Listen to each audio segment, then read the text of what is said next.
അമ്മേ പരിശുദ്ധമേ, ദൈവമാതാവേ, കൃപാസനത്തിലൂടെ ഞങ്ങൾക്കും ഞങ്ങളുടെ ദേശത്തിനും അമ്മ മധ്യസ്ഥം തേടിത്തന്ന എല്ലാ അനുഗ്രഹങ്ങൾക്കും കൃപകൾക്കും ഞങ്ങളിപ്പോൾ ഹൃദയം നിറഞ്ഞ നന്ദി പറയുന്നു.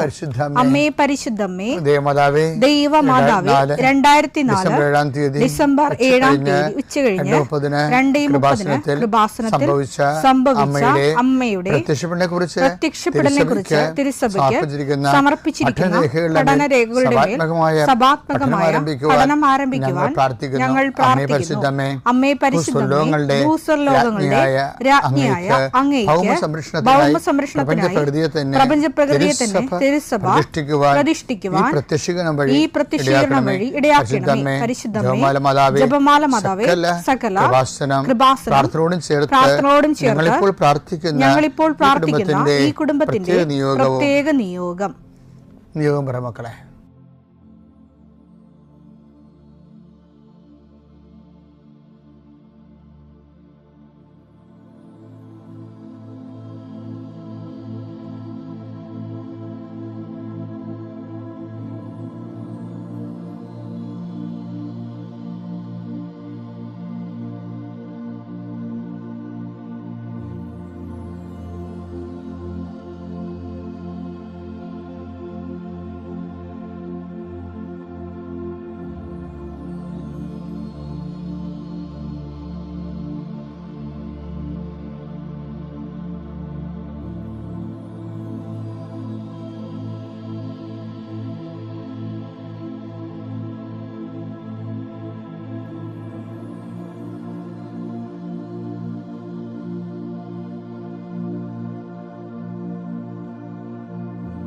അമ്മയുടെ പ്രത്യക്ഷീകരണത്തിന്റെ ഈ അനുഗ്രഹവേളയിൽ ഞങ്ങൾക്ക് സാധിച്ചു തരുവാൻ കനിയണമേ. ആമേൻ. വിശ്വാസ പ്രമാണം. സർവശക്തനായ പിതാവും ആകാശത്തിന്റെയും ഭൂമിയുടെയും സൃഷ്ടാവുമായ ദൈവത്തിൽ ഞാൻ വിശ്വസിക്കുന്നു. അവിടുത്തെ ഏകപുത്രനും ഞങ്ങളുടെ കർത്താവുമായ ഈശോ മിശിഹായിലും ഞാൻ വിശ്വസിക്കുന്നു.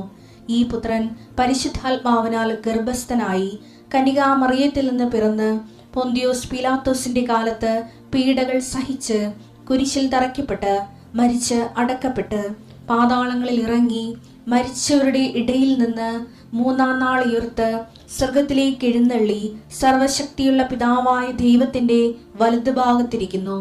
അവിടെ നിന്ന് ജീവിക്കുന്നവരെയും മരിച്ചവരെയും വിധിക്കുവാൻ വരുമെന്നും ഞാൻ വിശ്വസിക്കുന്നു. പരിശുദ്ധാത്മാവിലും ഞാൻ വിശ്വസിക്കുന്നു.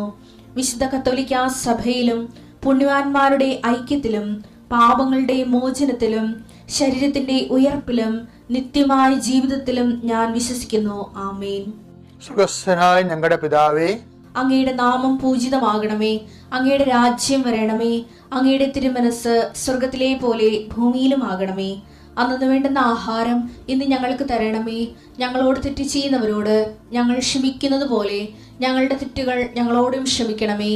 ഞങ്ങളെ പ്രലോഭനത്തിൽ ഉൾപ്പെടുത്തരുതേ, തിന്മയിൽ ഞങ്ങൾ രക്ഷിക്കണമേ. ആമേൻ. നന്മ നിറഞ്ഞ മറിയമേ, സ്വസ്തി. കർത്താവ് അങ്ങയുടെ കൂടെ സ്ത്രീകളിൽ അങ്ങ് അനുഗ്രഹിക്കപ്പെട്ടവളാകുന്നു. അങ്ങയുടെ ഉദരത്തിൻ ഫലമായി ഈശോ അനുഗ്രഹിക്കപ്പെട്ടവനാകുന്നു. പരിശുദ്ധ മറിയമേ, തമ്പുരാന്റെ അമ്മേ, പാപികളായ ഞങ്ങൾക്ക് വേണ്ടി ഇപ്പോഴും ഞങ്ങളുടെ മരണസമയത്തും തമ്പുരാനോട് അപേക്ഷിക്കണമേ. ആമേൻ. കർത്താവേ, നിന്റെ ഉന്നതമായ നാമത്തിന് സ്തോത്രം ചെയ്യുന്നു. കർത്താവേ, നിന്റെ വിശുദ്ധ പൗരോഹിത്യത്തെ മഹത്വപ്പെടുത്തണമേ. കർത്താവെ, സഭയിലുള്ള സാന്നിധ്യം ദൃഢമാക്കണം. 40 വർഷം ഞാൻ അർപ്പിച്ച കൃപാസന ജീവനോടെ പ്രത്യക്ഷപ്പെട്ട മാതാവിൻ്റെ സാന്നിധ്യം ഈ കൃപാസനത്തിൽ വന്നിറങ്ങി പ്രാർത്ഥിച്ചു പോകുന്ന ലക്ഷോപലക്ഷം മനുഷ്യരുടെ പ്രാർത്ഥനയുടെ ശക്തിയാൽ ഞാൻ ഇന്നത്തെ ദിവസത്തെ എൻ്റെ മക്കളുടെ ആവശ്യങ്ങളെ കർത്താവിൻ്റെ ദൃശ്യം സമർപ്പിച്ചുകൊണ്ട് ആശീർവദിക്കുന്നു. കർത്താവെ, അങ്ങയുടെ മക്കളുടെ മേൽ നിൻ്റെ തിരുമുറുപാട് മരുന്നുകരം വെക്കണമേ. എൻ്റെ കർത്താവിൻ്റെ ഉന്നതമായ നാമത്തിൽ ശിരസിൻ്റെ രോഗങ്ങൾ, ബ്രെയിനിലെ സിസ്റ്റുകൾ, ബ്രെയിനിലെ ക്യാൻസറുകൾ, ബ്രെയിനുമായിട്ട് ബന്ധപ്പെട്ട മുഴുവൻ രോഗങ്ങൾ ഈ നിമിഷം ഇത് പ്രാർത്ഥന കൂടുന്ന മക്കളുടെ മേൽ കർത്താവിൻ്റെ ശക്തി ഒഴുകുകയും നീ സുഖപ്പെടുകയും ചെയ്യട്ടെ. തൊണ്ടനൊമ്പരങ്ങൾ, അത്തോൺസൈറ്റുകൾ, തൈറോയിഡുകൾ, ശ്വാസകോശ രോഗങ്ങൾ, ഉദര രോഗങ്ങൾ, രോഗങ്ങൾ, PCOD രോഗങ്ങൾ, സർവാംഗവാദ രോഗങ്ങൾ, വൃഷ്ണരോഗങ്ങൾ കർത്താവിൻ്റെ നാമത്തിൽ ഉച്ച മുതൽ ഉള്ളങ്കാര് വരെ കർത്താവിൻ്റെ രക്തം പടരട്ടെ. മരുന്ന് ലേപനമല്ല, അങ്ങയുടെ വചനമാണല്ലോ അങ്ങയുടെ മക്കളെ സുഖപ്പെടുത്തുന്നത്. വചനത്തിൻ്റെ കരുത്ത ശക്തിയാൽ യേശുക്രിസ്തു ഉന്നതമായ നാമത്തിൽ അങ്ങയുടെ മക്കൾ സൗഖ്യം പ്രാപിക്കട്ടെ. കർത്താവെ, ഇന്നത്തെ യാത്ര, ഇന്നത്തെ സംസാരം, ഇന്നത്തെ കമ്മ്യൂണിക്കേഷൻസ്, ഇന്നത്തെ ഒപ്പുകൾ, ഇന്നത്തെ എഴുത്തുകൾ, ഇന്നത്തെ ഉപയോഗിക്കുന്ന വാഹനങ്ങൾ, കർത്താവ് ഇന്ന് ചെയ്തു തീർക്കേണ്ട എല്ലാ ഉത്തരവാദിത്തങ്ങളും കണ്ടുമുട്ടുന്ന എല്ലാ വ്യക്തികളുടെ മേലും എൻ്റെ മക്കളുടെ മേൽ കർത്താവിൻ്റെ ശക്തി പ്രവർത്തിക്കുകയും മാതാവിൻ്റെ മധ്യസ്ഥത്തിൽ സഞ്ചാരി മാതാവ് സമയത്തിൻ്റെ അധികാരം നിലമേലങ്കിയാൽ നിങ്ങളെ പൊതുകയും സന്തോഷത്തോടെ നിങ്ങൾ രാത്രി തിരിച്ചു വരാൻ ദൈവം അനുവദിക്കുകയും ചെയ്യട്ടെ. കഴിഞ്ഞ ദിവസങ്ങളിലെ റോജൻ എന്നും പറഞ്ഞൊരു മകൻ സാക്ഷ്യം പറഞ്ഞു. റോജനെയൊക്കെ പ്രശ്നിച്ച റോജന് വീട് നല്ല വീടൊക്കെയാണ്, പക്ഷെ സ്ഥലം കുറവാണ് അവിടെ. അവിടെ എന്നും ഒരു തിക്കുമുട്ടൽ ഉണ്ട് വീട്ടിൽ വരുമ്പോൾ അവർക്ക് അപ്പോൾ ഒരു പുതിയ വീട് വെച്ചപ്പോൾ വീടിൻ്റെ സ്ഥലം ഒതുങ്ങി. അപ്പോഴ് വീടിൻ്റെ വെയിലിലെ പുറത്ത് ഒരു വഴിയുണ്ട്, ഉപയോഗിക്കാത്ത വഴിയാണ്. അപ്പം അതിൽ നിന്ന് അത് ഒരു സെൻറ്റ് സ്ഥലം കിട്ടിയാൽ ഇവർക്ക് കുറച്ചുകൂടി സൗകര്യം ഉണ്ടാകും. പക്ഷേ ചോദിച്ചാൽ തരുമോ എന്നറിയത്തില്ല. ചില ആൾക്കാർ നമ്മൾ ആവശ്യം പറഞ്ഞു തന്നാൽ പിന്നെ അവർ ലോകത്തില്ലാത്ത വിലയൊക്കെ പറയത്തില്ലേ, ഞങ്ങളത് കൊടുക്കാൻ ഉദ്ദേശിക്കണില്ലെന്ന് പറയും. 12 കൊല്ലം നമ്മൾ നടത്തും. അവർക്കൊരാവശ്യം ഉണ്ടാകത്തില്ല ചിലപ്പോൾ. ഒരു ഭാരപ്പെട്ട നാട്ടിൽ നടപ്പുള്ള വിലയാണെങ്കിൽ കൊടുത്ത് കാശ് മേടിക്കണമല്ല. പക്ഷേ ഇവരങ്ങനെ അവർക്ക് കാശ് ആവശ്യമില്ലാത്തത് കൊണ്ട് നമുക്കത് തരാതിരിക്കണം, എന്തെങ്കിലുമൊക്കെ ഏടാകൂടങ്ങളുണ്ടാവില്ല. അപ്പോൾ ഈ ഏടാകൂടങ്ങൾ കുറേ ഉള്ളത് കാരണം ഏറ്റവും വലിയ ഏടാകൂടം അതൊന്നുമല്ല. ആ സ്ഥലത്തിൻ്റെ ഉടമസ്ഥൻ്റെ വീട്ടിലൊരാൾ മരിച്ച്, ആ കുടുംബം മരിച്ചു. അപ്പം അത് 3 മാസം ആയുള്ളൂ. 3 മാസമായി. അപ്പോൾ ഇവർക്ക് റോജനെയൊക്കെ ചോദിക്കാൻ ഒരു റിലക്റ്റൻസി, ഇങ്ങനെയുള്ള കണ്ടീഷൻ ചോദിക്കണോ. ഇപ്പം നമ്മൾ ചോദിച്ചില്ല, അവർ വേറെ ആർക്കെങ്കിലും സ്ഥലം വിറ്റുപോയാൽ നമ്മൾ എന്ത് ചെയ്യും? ഇപ്പം ചോദിക്കണമല്ലോ, ചോദിക്കണ്ടേ. അപ്പം അങ്ങനെയൊക്കെ ചിന്തിച്ച് അവസാനം ഇവർ 3 അമ്മയും ഭാര്യയും റോജനും സെപ്പറേറ്റ് ഉടമ്പടിയിലാണ്. ഒരു കുടുംബത്തിൽ തന്നെ 3 ഉടമ്പടിയാണ്. അപ്പോൾ അവർ അവസാനം പരിശുദ്ധാത്മാവ് നിങ്ങൾ ചോദിക്കാൻ പറഞ്ഞു. അപ്പോൾ അവർ ചോദിച്ച്, ചോദിക്കണത് വിഷമമുണ്ട്, ഞങ്ങളങ്ങനെ ഉദ്ദേശിച്ചിട്ടില്ല, നിങ്ങളെ വിഷമിക്കാൻ ഉദ്ദേശിച്ചിട്ടില്ല. ഇപ്പോൾ വീട് വെച്ചപ്പോൾ ഒതുങ്ങിപ്പോയ സ്ഥലത്തകത്ത് പെരുമാറാൻ സ്ഥലമില്ല, ഞങ്ങൾക്കൊരു സെൻറ്റ് സ്ഥലം കിട്ടിയാൽ കൊള്ളാമെന്ന് പറഞ്ഞു. ഇവരോടത്ത് എന്തെങ്കിലും ഒരു കൊല്ലം കഴിഞ്ഞ് തരാമെന്നവരൊക്കെ പറയുമെന്ന് വിചാരിച്ചത്. പക്ഷെ അവർക്ക് കാര്യങ്ങൾ പെട്ടെന്ന് മനസ്സിലാകുന്ന ആൾക്കാർ, ആ വീട്ടുകാർ. അത് പറഞ്ഞ് അതെന്താ, കുറച്ച് പണിയുണ്ടത്, വീട്ടുകാരൻ്റെ പുരയിടത്തു നിന്ന് പേരിൽ നിന്ന് എൻ്റെ പേരിലോട്ട് മാറ്റണം, എൻ്റെയും പിള്ളേരുടെയും പേരിലോട്ട് മാറ്റിയാൽ തരുന്നതിന് കുഴപ്പമൊന്നുമില്ലെന്ന് പറഞ്ഞു. അപ്പോൾ അവർ വില നിശ്ചയിച്ച്. പക്ഷെ അത് 1 മാസത്തിനുള്ളിൽ ആ സംഭവമില്ലെന്ന് പറഞ്ഞു. റോജൻ്റെ ഈ സാക്ഷ്യം കേട്ടപ്പോഴേ എൻ്റെ മനസ്സിൽ ഉണ്ടായിരുന്നൊരു സംഭവം, നമ്മൾ ഈ അപേക്ഷയൊക്കെ പൂരിപ്പിക്കത്തില്ലേ, അപ്പോൾ നമ്മൾ ബാങ്കിൽ അപേക്ഷയൊക്കെ പൂരിപ്പിക്കണം, വേറെ എന്തൊക്കെയല്ല ഇൻ്റർവ്യൂവിൻ്റെ അപേക്ഷയൊക്കെ പൂരിപ്പിക്കണം. താഴെ ഒരു സെക്ഷൻ ഉണ്ടായി, ഫോർ ഓഫീസ് യൂസ് ഒള്ളി, അല്ലേ, ഫോർ ഓഫീസ് യൂസ് ഒള്ളി എന്ന് വെച്ച് കഴിഞ്ഞാൽ അത് ഓഫീസിൻ്റെ കൺകറൻസ്, അത് ആ അപേക്ഷ വെരിഫൈ ചെയ്ത് അതിനെ റെക്കമെൻഡ് ചെയ്യുകയോ അല്ലെങ്കിൽ റിമാർക്ക് എഴുതി മാറ്റുകയോ ചെയ്തിട്ട് ഓഫീസ് സീൽ വെക്കേണ്ട സ്ഥലമാണ്. ഫയലിലേക്ക് പോകണമെങ്കിൽ ഓഫീസ് ഒപ്പും വേണം, മാനേജറുടെ ഒപ്പും വേണം, ഓഫീസിൻ്റെ സീലും വേണം. അതിന് വേണ്ട ചില അണ്ണന്മാർ അതൊന്നും അറിയാതെ അവിടെ കയറി എഴുതും. ഇങ്ങനെ കുറേ ആൾക്കാരുണ്ട്. എന്ന് വെച്ചാൽ ചിലത് ദൈവം തന്നെ ചെയ്യേണ്ടതാണ്, അവിടെ ഓഫീസ് യൂസ് ഒള്ളിയാണ്, ദൈവം തന്നെ ചെയ്യേണ്ടത്. നമ്മൾ ചെയ്താൽ ശരിയാകത്തില്ല, നമ്മൾ ചെയ്താൽ അത് ക്യാൻസലാകും മിക്കവാറും. ഈ അറിയാൻ പാടില്ലാത്തവർ കയറി ഓഫീസിൻ്റെ പേപ്പറൊക്കെ കയറി കുറേ പേരൊക്കെ എഴുതി നമ്മൾ സ്വന്തം കാര്യമൊക്കെ എഴുതി വെക്കണില്ലേ, അതുപോലെ വരും. അപ്പം ദൈവത്തിൻ്റെ ഭാഗത്തു നിന്നുള്ള കാര്യം ദൈവം തന്നെ ചെയ്യേണ്ടത്. അപ്പം നമ്മളെന്താ ചെയ്യേണ്ടത്? ദൈവത്തെ കൊണ്ട് അത് ചെയ്യിക്കണം. അതിനെന്ത് ചെയ്യണം? ദൈവം നമുക്ക് വേണ്ടി അത് ചെയ്യാൻ, ഇപ്പോൾ ബൈബിൾ പറയത്തില്ലേ, ഇവൻ ഇത് ചെയ്തു കൊടുക്കാൻ ഇവൻ അർഹനാണ്. ആ വചനം എടുത്തേ, ലുക്ക 7:4. അവർ യേശുവിൻ്റെ അത് യഹൂദ പ്രമാണികളാണ് കേട്ടോ. അവർ യേശുവിൻ്റെ അടുത്ത് വന്ന് കേൺ അപേക്ഷിച്ചു പറഞ്ഞു, നീ ഇത് ചെയ്തു കൊടുക്കാൻ അവൻ അർഹനാണ്. അതാണ് വിഷയം, അവൻ അർഹനാണ്. അപ്പം നമ്മളെ 4 ഓഫീസേഴ്സ് ഉള്ളെന്ന് പറയുമ്പോൾ നമ്മൾ ചെയ്യേണ്ടത്, അത് ദൈവം ചെയ്യാനുള്ള ദൈവം ചെയ്തോളൂ. പക്ഷെ നമ്മൾ ചെയ്യേണ്ടത് എന്താണ്? ഇത് ദൈവം അത് ചെയ്തു തരാൻ, ആ ഓഫീസിലെ വർക്ക് കൺകറൻസ് ചെയ്തു തരാൻ, സീൽ ചെയ്തു തരാൻ, സൈൻ ചെയ്തു തരാൻ നമ്മൾ തന്നെ ദൈവദൃശ്യനെ അർഹരാക്കേണ്ടതാണ്. കാരണം കോടാനുകോടി നന്ദി. എൻ്റെ പേര് ഹിമ. ഞാൻ പള്ളിക്കുന്ന് ഇടവക തൃശ്ശൂർ ജില്ലയിൽ നിന്ന് വരുന്നു. ഞാനൊരു നേഴ്സായിട്ട് അയർലൻഡിൽ വർക്ക് ചെയ്യുന്നു. കഴിഞ്ഞ സെപ്റ്റംബർ 2025 ഞാൻ ഇവിടെ വന്ന് OET പാസ്സായതിൻ്റെ സാക്ഷ്യം പറഞ്ഞിരുന്നു. അതിനുശേഷം ഞാൻ തിരിച്ച് അയർലൻഡിലേക്ക് പോയി. ഞാനൊരു കെയറായിട്ടാണ് അയർലൻഡിൽ പോയിരുന്നത്. അവിടെ പോകുന്ന സമയത്ത് ഞാൻ 2 വർഷത്തെ കോൺട്രാക്റ്റ് ആയിരുന്നു. അന്നേരം ഞാൻ മാതാവിനോട് പറഞ്ഞായിരുന്നു, മാതാവേ, ഞാനിങ്ങനെ നേഴ്സായിട്ട് വർക്ക് ചെയ്യാൻ വേണ്ടി ഞാൻ ഒത്തിരി ആഗ്രഹിച്ചാണ് വിചാരിച്ചിരുന്നത്. പക്ഷേ എനിക്ക് കെയറായിട്ട് പോകാൻ സാധിച്ചു. ഈ 2 വർഷത്തെ കോൺട്രാക്റ്റിനുള്ളിൽ എനിക്ക് ഒരു നേഴ്സായിട്ട് വർക്ക് ചെയ്യാൻ സാധിച്ചില്ലെങ്കിൽ തിരിച്ചു പോരണമെന്നായിരുന്നു ഞാൻ മാതാവിനോട് പറഞ്ഞുകൊണ്ടിരുന്നത്. അങ്ങനെ ഞാൻ OET പാസ്സായി തിരിച്ച് കഴിഞ്ഞ സെപ്റ്റംബറിൽ പോകുമ്പോൾ എനിക്ക് 1 മാസത്തെ ഗ്യാപ്പ് ഉണ്ടായിരുന്നുള്ളൂ അവിടുത്തെ നേഴ്സായിട്ട് വർക്ക് ചെയ്യാനുള്ള ഒരു എക്സാമിന് വേണ്ടിയിട്ട്, NMBAയുടെ എക്സാമിന് വേണ്ടിയിട്ട്. അങ്ങനെ ഞാൻ തിരിച്ചു പോകുമ്പോൾ ആ 1 മാസത്തിൽ ഞാൻ നോക്കുമ്പോൾ എന്നെക്കൊണ്ട് സാധിക്കുന്നില്ല. ഒത്തിരി പഠിക്കാനുണ്ട്. എൻ്റെ 12 മണിക്കൂർ ഡ്യൂട്ടി എന്നെക്കൊണ്ട് എന്തായാലും എന്നെക്കൊണ്ട് സാധിക്കില്ലെന്ന് എനിക്ക് ഉറപ്പായി. ഞാനാണെങ്കിൽ ക്ലാസ്സുകളെല്ലാം മിസ്സാക്കാൻ തുടങ്ങി.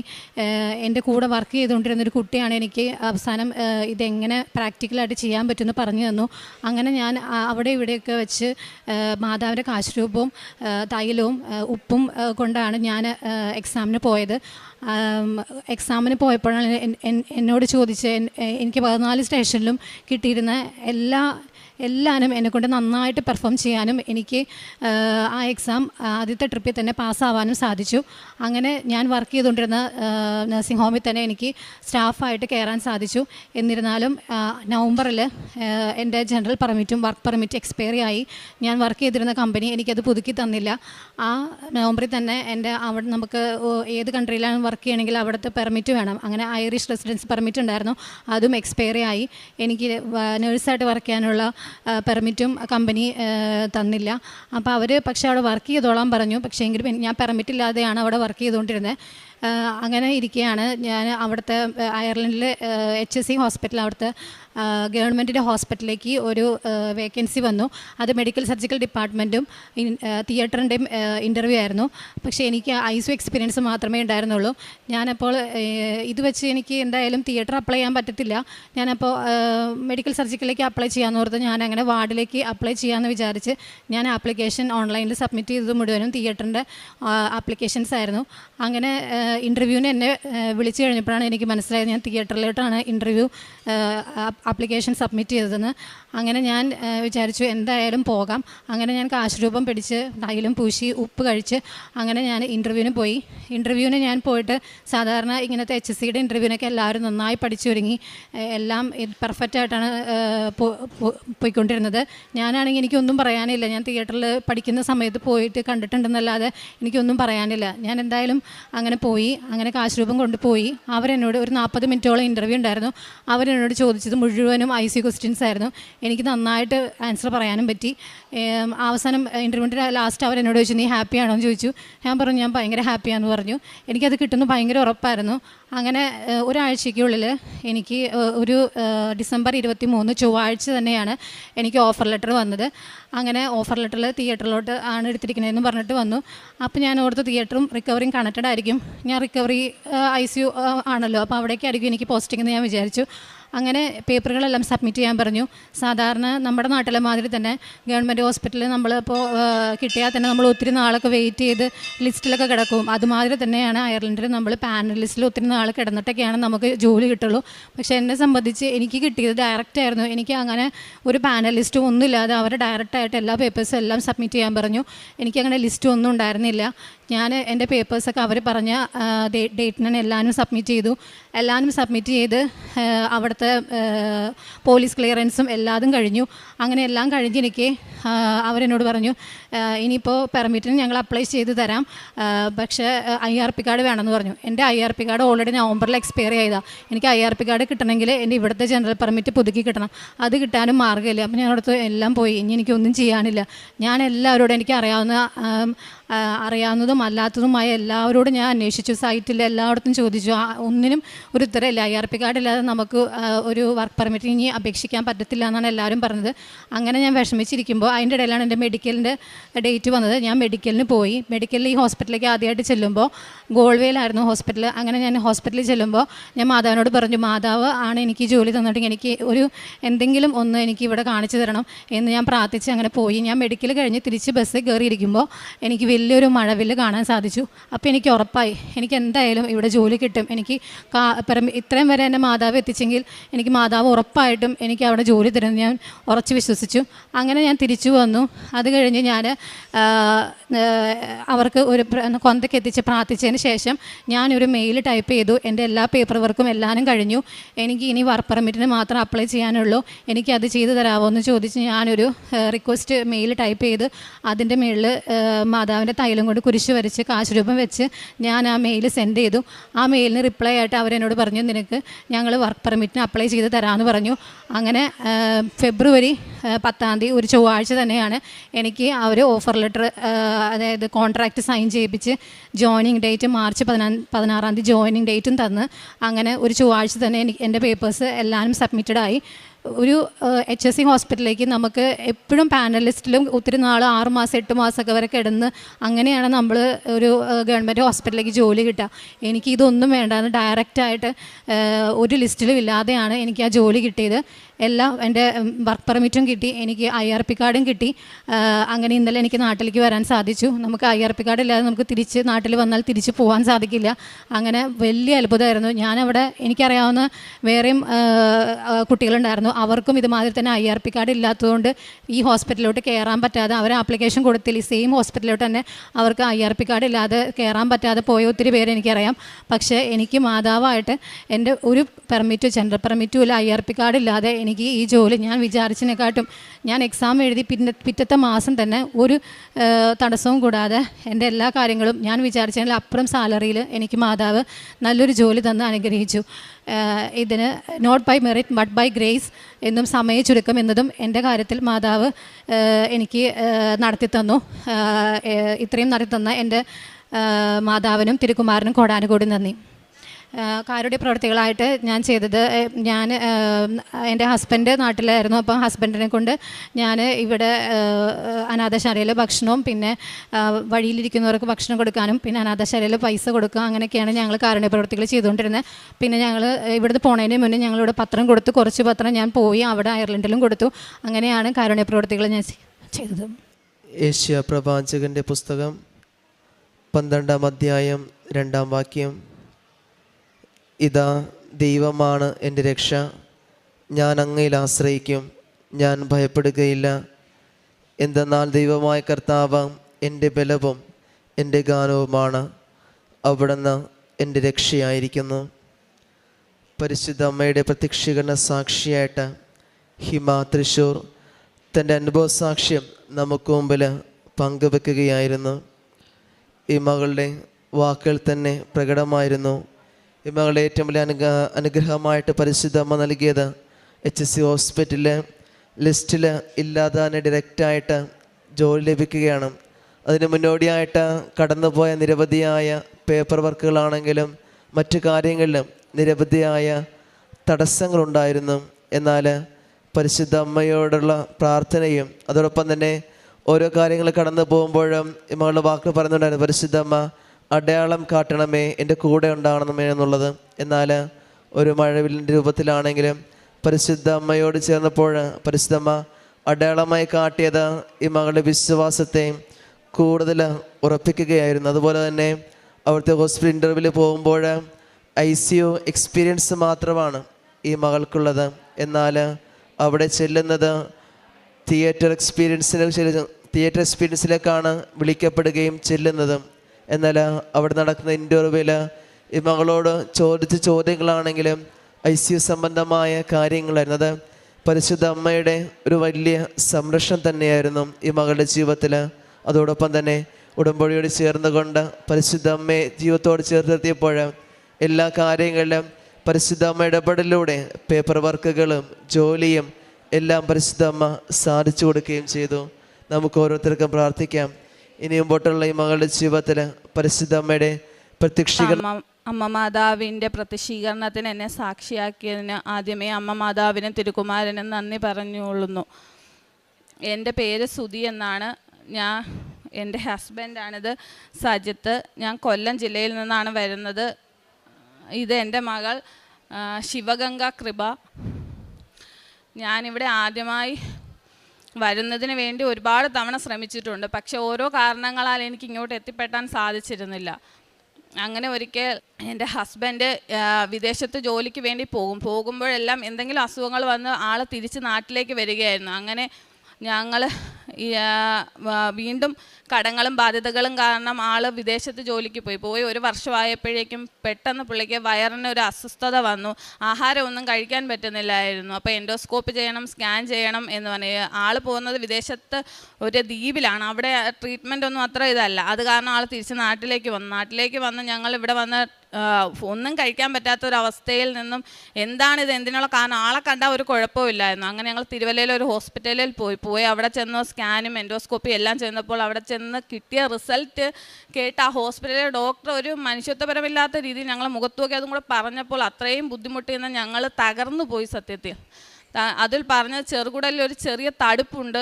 അതെന്താണ്, അതിനുള്ള കാരണമെന്ന് അറിയില്ല. അതുകൊണ്ട് നമുക്ക് ബയോപ്സിക്കൊന്ന് വിടാം, ക്യാൻസറിൻ്റെ എങ്ങാനും തുടക്കമാണോ എന്നൊരു ഒരു തോന്നലുണ്ട് എന്ന് മുഖത്തടിച്ച പോലെ പറഞ്ഞു. കാരണം ഒരു വയറുവേദനയായി ചെന്ന് ഞങ്ങളത് കേട്ടത് തകർന്നു പോയി. അങ്ങനെ ഞങ്ങൾ പറഞ്ഞെന്നാൽ ശരി ബയോപ്സിക്ക് വിടാം, റിസൾട്ട് എന്താണെന്ന് അറിയില്ല. അതും കേട്ട് ഞങ്ങൾ വീട്ടിൽ വന്ന് ഞങ്ങൾക്ക് ഇത് എവിടെ പോകണം, ആരെ വിളിക്കണം, ആരാണ് ഒരു ആശ്രയം എന്നുള്ള ഒരു ചിന്തയും തോന്നലും എല്ലാം. പിറ്റേന്ന് നേരം വെളുത്തപ്പോൾ വെളുപ്പം കാലത്ത് അറിയില്ല ഇങ്ങോട്ടേക്ക് വരാൻ കൃപാസനം ഉണ്ടല്ലോ, ഇവിടെ ഒരുപാട് പേര് വന്ന ട്രീറ്റ്മെൻറ്റിൻ്റെ കാര്യങ്ങളും എല്ലാം സാക്ഷ്യം പറയുന്നതെല്ലാം മൊബൈലിലൂടെയൊക്കെ കേട്ടിട്ടുണ്ട്. പത്രവും എനിക്കിതിന് മുന്നേ കിട്ടിയിട്ടുണ്ട്.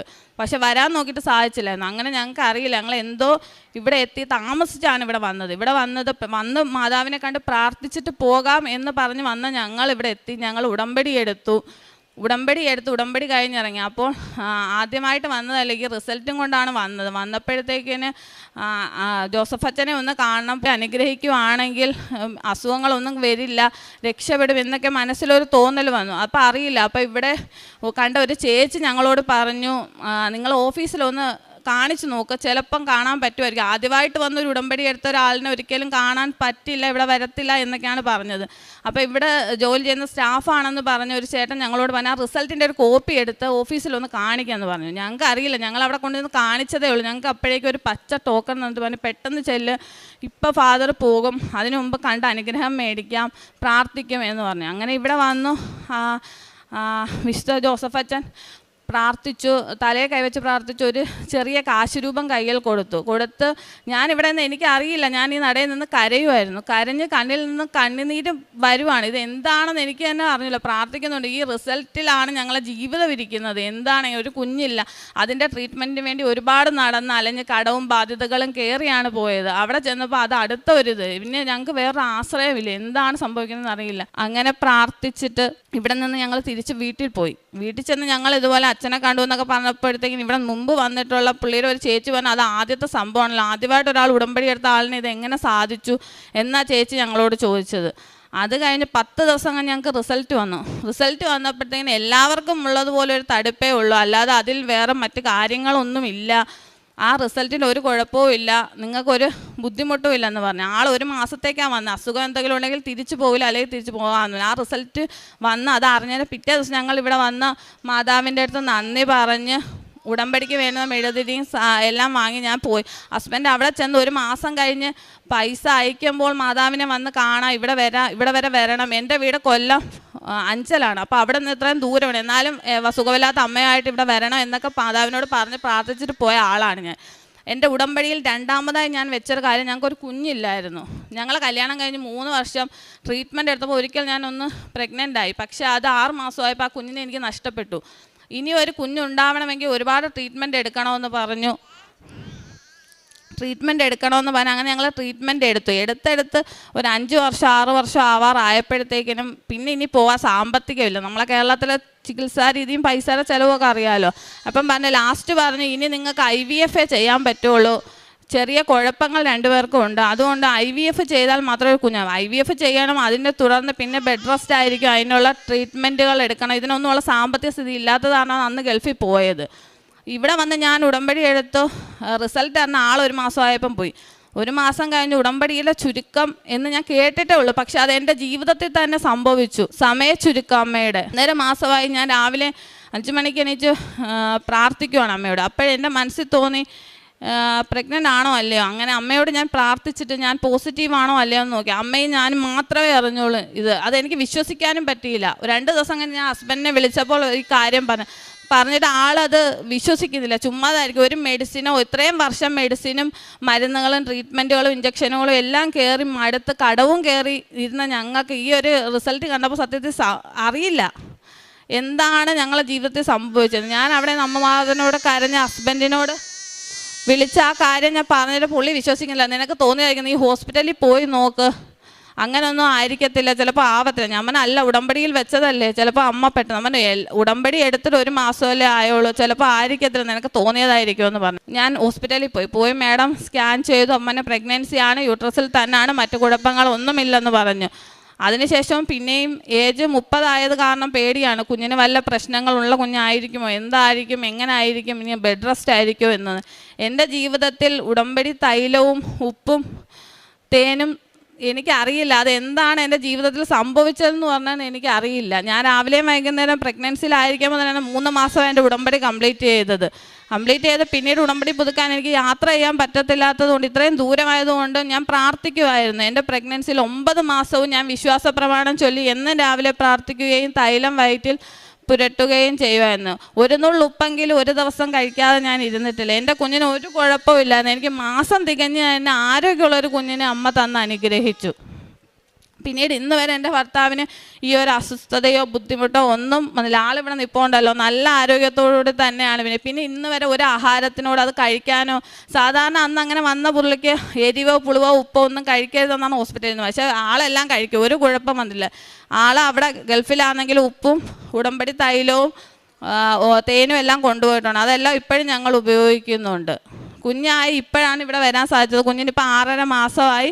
എൻ്റെ കുഞ്ഞിനെ എനിക്ക് പൂർണ്ണ ആരോഗ്യത്തോടെ തന്നത് എൻ്റെ അമ്മ മാതാവ് തന്നെയാണ്. ഈശോയ്ക്കും അമ്മയ്ക്കും 1000 നന്ദി പറയുന്നു. പ്രേക്ഷിത പ്രവർത്തനമായി പത്രവിതരണം ഞാൻ ചെയ്തിട്ടുണ്ട്. ആദ്യമൊക്കെ പത്രം കൊടുക്കാൻ എനിക്കൊരു മടിയായിരുന്നു, കാരണം ഞാനൊരു ഹിന്ദുവാണ്. അപ്പം ഞാൻ ഈ പത്രം കൊണ്ട് വിതരണം ചെയ്യുമ്പോൾ ചിലർക്ക് വാങ്ങാനോ, ഹിന്ദുക്കളായ ആളുകൾ വാങ്ങാൻ മടിക്കുമായിരുന്നു. പക്ഷേ ക്രൈസ്തവരെല്ലാം എൻ്റെ കയ്യിൽ നിന്ന് പത്രം വാങ്ങിയിട്ടുണ്ട്. അപ്പം അവിടെ അഞ്ചൽ എന്ന് പറയുമ്പോൾ ഇത്രയും ദൂരമായത് കാരണം ഇവിടം വരെ വന്ന് പ്രാർത്ഥിച്ചു. അപ്പം ഞാൻ അന്ന് ഉടമ്പടിയിൽ ഇരിക്കെ തന്നെ ഞാൻ പ്രഗ്നൻ്റ് ആണ്, 1.5 മാസമായി എനിക്ക് വയറുണ്ട്. അപ്പോൾ ചിലർ ഈ പത്രം വാങ്ങാൻ മടിച്ചിരുന്നപ്പോൾ ഞാൻ എൻ്റെ വയറ് തന്നെ കാണിച്ചു കൊടുത്ത് പറഞ്ഞിട്ടുണ്ട്, എനിക്ക് ഉടമ്പടി എടുത്ത് അമ്മയോട് പ്രാർത്ഥിച്ച് കിട്ടിയ കുഞ്ഞാണിത്.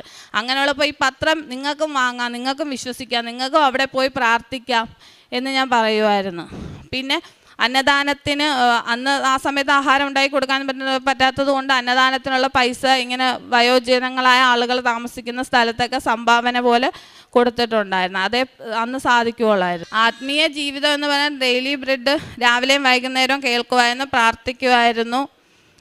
പിന്നെ വിശ്വാസ പ്രമാണം എനിക്ക് എപ്പോൾ ഒരു ബുദ്ധിമുട്ട് തോന്നിയാലും ഞാനത് എപ്പോഴും എടുത്ത് വായിച്ചുകൊണ്ടിരിക്കും. പിന്നീടായപ്പോൾ അത് കാണാപ്പാടമായി മാറുകയും ചെയ്തു. നിങ്ങളുടെ ദൈവമായ കർത്താവിൽ സന്തോഷിക്കുവേൻ. അവിടുന്ന് നിങ്ങൾക്ക് യഥാകാലം ആവശ്യാനുസരണം ശരത്കാല വൃഷ്ടി നൽകും. ജോയൽ പ്രവാചകൻ്റെ പുസ്തകം 2-ാം അധ്യായം 23-ാം വചനമാണ്. ഉടമ്പടി ഒരു പുതുജീവനിലേക്കുള്ള ഒരു വിളിയാണ്. ദൈവകൃപയുടെ സമൃദ്ധിയെ സൂചിപ്പിക്കുന്നതാണ് ശരത്കാല വൃഷ്ടി.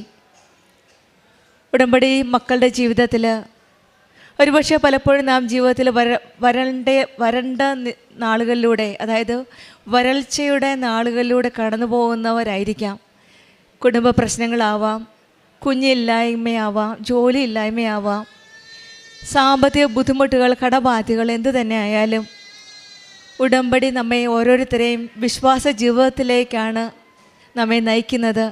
വിശുദ്ധിയിലേക്കുള്ള ഒരു ആത്മീയ ജീവിതത്തിലേക്കുള്ള വാതിലാണ് ഉടമ്പടി ജീവിതം നമുക്ക് തുറന്നു നൽകുന്നത്. ഉടമ്പടിയിൽ ജീവിതത്തിൻ്റെ വരണ്ട ഭൂമിയിൽ അനുഗ്രഹത്തിൻ്റെ നിലമാക്കി മാറ്റുന്ന ഒരു ദൈവത്തിൻ്റെ കാരുണ്യവും സ്നേഹവുമാണ് നമുക്ക് അനുഭവിക്കാൻ സാധിക്കുന്നത്. നിരാശയിൽ പ്രത്യാശയും, രോഗാവസ്ഥയിൽ സൗഖ്യവും, ഒന്നുമില്ലായ്മയിൽ നമ്മുടെ കുറവുകളിൽ നിറവാക്കി തരുന്ന ഒരു ദൈവത്തെയാണ് ഉടമ്പടിയിൽ നാം കണ്ടുമുട്ടുന്നത്. അങ്ങനെയുള്ള ഒരു ദൈവത്തെ കണ്ടുമുട്ടിയ ഒരു വലിയ പ്രത്യക്ഷീകരണ സാക്ഷ്യമാണ് സുധി, സജിത്തും കുടുംബവും നമ്മളോട് പങ്കുവച്ചത്. ഹസ്ബൻഡിന് രോഗമായിട്ട് ഹോസ്പിറ്റലിൽ പോയപ്പോൾ സ്ട്രൈറ്റ് അവേ ഡോക്ടർ പറഞ്ഞത് ചെറുകുടലിലെ തടിപ്പ് ഒരുപക്ഷെ എന്തെങ്കിലും രോഗമായിരിക്കാം. അത് കേട്ടപ്പോൾ തന്നെ ഈ കുടുംബം തകർന്നു പോയി. സ്കാൻഡ്, എൻഡോസ്കോപ്പിയുടെ കോപ്പിയുമൊക്കെ ആയിട്ട് പരിശുദ്ധാമ്മ ജീവനോടെ പ്രത്യക്ഷപ്പെട്ട ഈ ആലയത്തിൽ വന്ന് കണ്ണീരോടെ പ്രാർത്ഥിക്കുകയാണ്. റിസൾട്ടിലൊന്നും കാണരുതെന്നും നല്ലതായിരിക്കണമെന്നുമാണ് കണ്ണീരോടെ പ്രാർത്ഥിച്ചത്. വന്നപാടെ മരിയൻ ഉടമ്പടി എടുത്തു. വിശ്വാസത്തോടെ പ്രാർത്ഥിച്ച് എങ്ങനെയോ ഇവർക്ക് വന്നപ്പോൾ തന്നെ അച്ഛനെ കാണാനുള്ള ഒരു അവസരം ലഭിച്ചു. അങ്ങനെ കണ്ണീരോടെ പ്രാർത്ഥിച്ചു. അച്ഛൻ സൈത്തും നൽകി പ്രാർത്ഥിച്ചു.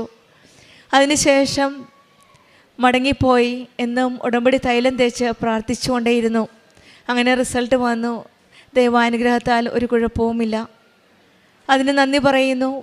പിന്നീടാണ് 7 വർഷമായി വിവാഹം കഴിഞ്ഞിട്ട് ഒരു കുഞ്ഞില്ലായിരുന്നു. ഹസ്ബൻഡിൻ്റെ രോഗാവസ്ഥയിൽ തകർന്നുപോയ നിമിഷത്തിൽ കുഞ്ഞുമില്ല. ഒരു കുഞ്ഞിന് വേണ്ടിയിട്ട് പല ട്രീറ്റ്മെൻറ്റ് ചെയ്ത് പല ഹോസ്പിറ്റലിൽ കയറി ഇറങ്ങി. കടം മാത്രം ബാക്കി. പക്ഷെങ്കിൽ ഒരു ഫലവുമില്ല. പല ട്രീറ്റ്മെൻറ്റിലും നല്ല എക്സ്പെൻസീവ് ട്രീറ്റ്മെൻ്റ് ആയിരുന്നു. അതിനെല്ലാം പണം മുടക്കി. ഒരു പ്രാവശ്യം കുഞ്ഞ് അബോർഷനുമായി. പിന്നീട് പ്രതീക്ഷയെല്ലാം നഷ്ടപ്പെട്ടപ്പോഴാണ് വീണ്ടും ഉടമ്പടിയിൽ നിയോഗമായി സമർപ്പിച്ചത് ഒരു കുഞ്ഞിന് വേണ്ടിയിട്ടാണ്. ഉടമ്പടി എടുത്ത് 1.5 മാസത്തിനുള്ളിൽ ഈ മകള് പ്രഗ്നൻ്റ് പോസിറ്റീവായിട്ട് റിസൾട്ട് കണ്ടു. സമയ ചുരുക്കത്തിൻ്റെ അമ്മയാണ് കൃപാസനം അമ്മ. 8 വർഷവും 10 വർഷവും 7 വർഷവും ഒന്നും അമ്മയ്ക്ക് കുഴപ്പമില്ല. കാരണം കാനായിലെ വിവാഹ വിരുന്നിലെ കുടുംബത്തിൻ്റെ ആവശ്യം കണ്ടറിഞ്ഞാണ്, അവരുടെ ആവശ്യവുമായിട്ടാണ് പരിശുദ്ധ അമ്മ ആദ്യമായിട്ട് ഈശോയുടെ അടുക്കൽ പോയത്. അവർക്ക് വീഞ്ഞില്ല. നമ്മുടെ ഇല്ലായ്മകൾ പറഞ്ഞുകൊണ്ടാണ് അമ്മ ഈശോയുടെ അടുക്കൽ പോയത്. ഈശോ അന്നേരം പറഞ്ഞത് എൻ്റെ സമയമായിട്ടില്ല എന്നാണ്. അപ്പോൾ അമ്മ പറഞ്ഞത് അവൻ പറയുന്ന പോലെ ചെയ്യുക എന്നാണ്. സമയമാകാത്ത സമയം ആക്കിയത് അമ്മയാണ്. അവൻ പറയുന്നത് ചെയ്യുക എന്ന് പറഞ്ഞുകൊണ്ട് നമ്മുടെ ജീവിതത്തിൽ അവൻ പറയുന്നത് ചെയ്യുമ്പോഴാണ് ആ സമയമാകാത്ത സമയമാക്കി തരുന്ന ആ ദൈവത്തിൻ്റെ സാന്നിധ്യവും കൃപയും നമുക്ക് മനസ്സിലാക്കാൻ സാധിക്കുന്നത്. ഈ മക്കളുടെ ജീവിതത്തിലും 7 വർഷമായിട്ട് കുഞ്ഞില്ലായിരുന്നു. പ്രാർത്ഥിച്ച് വിശ്വസിച്ച് വിശ്വാസ പ്രമാണം ചൊല്ലി തൈലം തേച്ച് പ്രാർത്ഥിച്ചതിൻ്റെ ഫലമായിട്ടാണ് വെറും 1.5 മാസം കൊണ്ട് ഒരു മരുന്നും കൂടാതെയാണ് ഈ മകൾ നാച്ചുറലായിട്ട് പ്രഗ്നൻ്റ് ആയത്. ഇവിടെയും ഈശോയുടെ മമ്മിയുടെ ഒരു വലിയ കൃപയാണ്. Not by merit but by grace. Merit ഉണ്ടായിരുന്നെങ്കിൽ ഈ 7 വർഷത്തിനുള്ളിൽ ഈ മകൾ പ്രഗ്നൻ്റ് ആകാമായിരുന്നു. പക്ഷേങ്കിൽ ഇവിടെ ദൈവത്തിൻ്റെ കൃപയാലാണ്, not by merit but by ഗ്രേസിലാണ് ഈ മകൾക്ക് ഈ കൃപ ലഭിച്ചത്, ഈ അനുഗ്രഹം ലഭിച്ചത്. ഈ കുഞ്ഞിനെ നൽകി ശിവഗംഗ കൃപ എന്ന മകളെ നൽകി ഈശോയും അമ്മയും അനുഗ്രഹിച്ചത്. അവിടെയെല്ലാം നമുക്ക് കാണാൻ സാധിക്കുന്നത് പല ട്രീറ്റ്മെൻറ്റ് ചെയ്തെങ്കിലും അവിടെയെല്ലാം ഈശോയുടെ ഒരു കൃപ വന്നപ്പോഴാണ് ഉടമ്പടി തൈലം തേച്ച് വിശ്വാസ പ്രമാണം ചൊല്ലി IVFന് പോകണമെന്നായിരുന്നു ലാസ്റ്റ് ഡോക്ടർ നൽകിയ സജഷൻ. പക്ഷേ സാമ്പത്തിക ബുദ്ധിമുട്ടും കടബാധ്യതകളും കാരണം IVFന് പോയില്ല. പിന്നീട് ഉടമ്പടി തൈലം മാത്രമാണ് കയ്യിലുള്ളത്. എന്നും വയറ്റിൽ തൈലം തേച്ച് വിശ്വാസ പ്രമാണം ചൊല്ലി പ്രാർത്ഥിച്ച ഫലമായിട്ടാണ് ഇന്ന് ശിവഗംഗാ കൃപയുമായിട്ട് അമ്മയുടെ സന്നിധിയിൽ പ്രത്യക്ഷീകരണത്തിന് സാക്ഷിയായിട്ട് ഈ കുടുംബം വന്നിരിക്കുന്നത്. ഈ ഇത്രയും നല്ല അനുഗ്രഹം നൽകിയ ഈശോയ്ക്കും അമ്മയ്ക്കും നമ്മൾക്ക് പ്രത്യക്ഷീകരണത്തിൻ്റെ സാക്ഷിയായി ഉയർത്തിക്കൊണ്ട് എന്നെ ഈ അൾത്താരിൽ സാക്ഷ്യം പറയാൻ നിർത്തിയ അമ്മയ്ക്കും തിരുകുമാരനും കോടാനുകൂടി നന്ദി. എൻ്റെ പേര് രമ്യ. ഞാൻ തൃശ്ശൂർ ജില്ലയിൽ നിന്നാണ് വരുന്നത്. 2021 നവംബർ 29 ഞാൻ ആദ്യമായി ഉടമ്പടി എടുക്കാൻ ഇവിടെ വന്നത്. ഉടമ്പടി എടുക്കാൻ ഇതെൻ്റെ 17ാമത്തെ ഉടമ്പടി പുതുക്കൽ മെയ് മാസത്തിൽ കഴിഞ്ഞു. ഉടമ്പടി ഒരു 4 വർഷത്തോളമായി ഉടമ്പടി ജീവിതത്തിൽ തന്നെ തുടർന്നുകൊണ്ടിരിക്കുകയാണ്. എൻ്റെ ആദ്യത്തെ ഇവിടെ ഞാൻ വിടാനുണ്ടായ ആദ്യ സാഹചര്യം എന്ന് പറയുന്നത് ഞാനൊരു ഹിന്ദുമത വിശ്വാസിയാണ്. 2019 ജൂൺ മാസത്തിൽ എൻ്റെ മകളുടെ ഡെലിവറിയോടനുബന്ധിച്ചാണ് ഞാൻ ഹോസ്പിറ്റലിൽ അഡ്മിറ്റായിരുന്ന സമയത്ത് ഞാൻ കൃപാസനത്തെ പറ്റി ആദ്യമായി അറിയുന്നത്. മോൾക്കൊരു ഞാൻ പ്രഗ്നൻ്റ് ആയ ഒരു 8 മാസം ആയപ്പോഴും എമർജൻസി ഒരു ദിവസം ചെക്കപ്പിന് പോയപ്പോഴാണ് എമർജൻസി സിസേറിയൻ വേണമെന്ന് പറഞ്ഞ് അഡ്മിറ്റ് ആക്കിയത്. അങ്ങനെ മോൾക്ക് 1.5 കിലോ വെയിറ്റ് ഉണ്ടായിരുന്നുള്ളൂ. 8ാം മാസത്തിലാണ് പ്രസവിച്ചത്. പിന്നെ 1 മാസത്തോളം NICUവിലായിരുന്നു. അതിനിടയിലാണ് NICUവിൽ വെന്റിലേറ്ററിലായിരുന്നു മോള്. അതിനിടയിലാണ് മോൾക്ക് കാരിയോടൈപ്പിംഗ് എന്ന ജനറ്റിക് സ്റ്റഡി, ജനിതക വൈകല്യമുണ്ടോ എന്ന് അറിയാനുള്ള ഒരു ടെസ്റ്റ് ചെയ്തത്.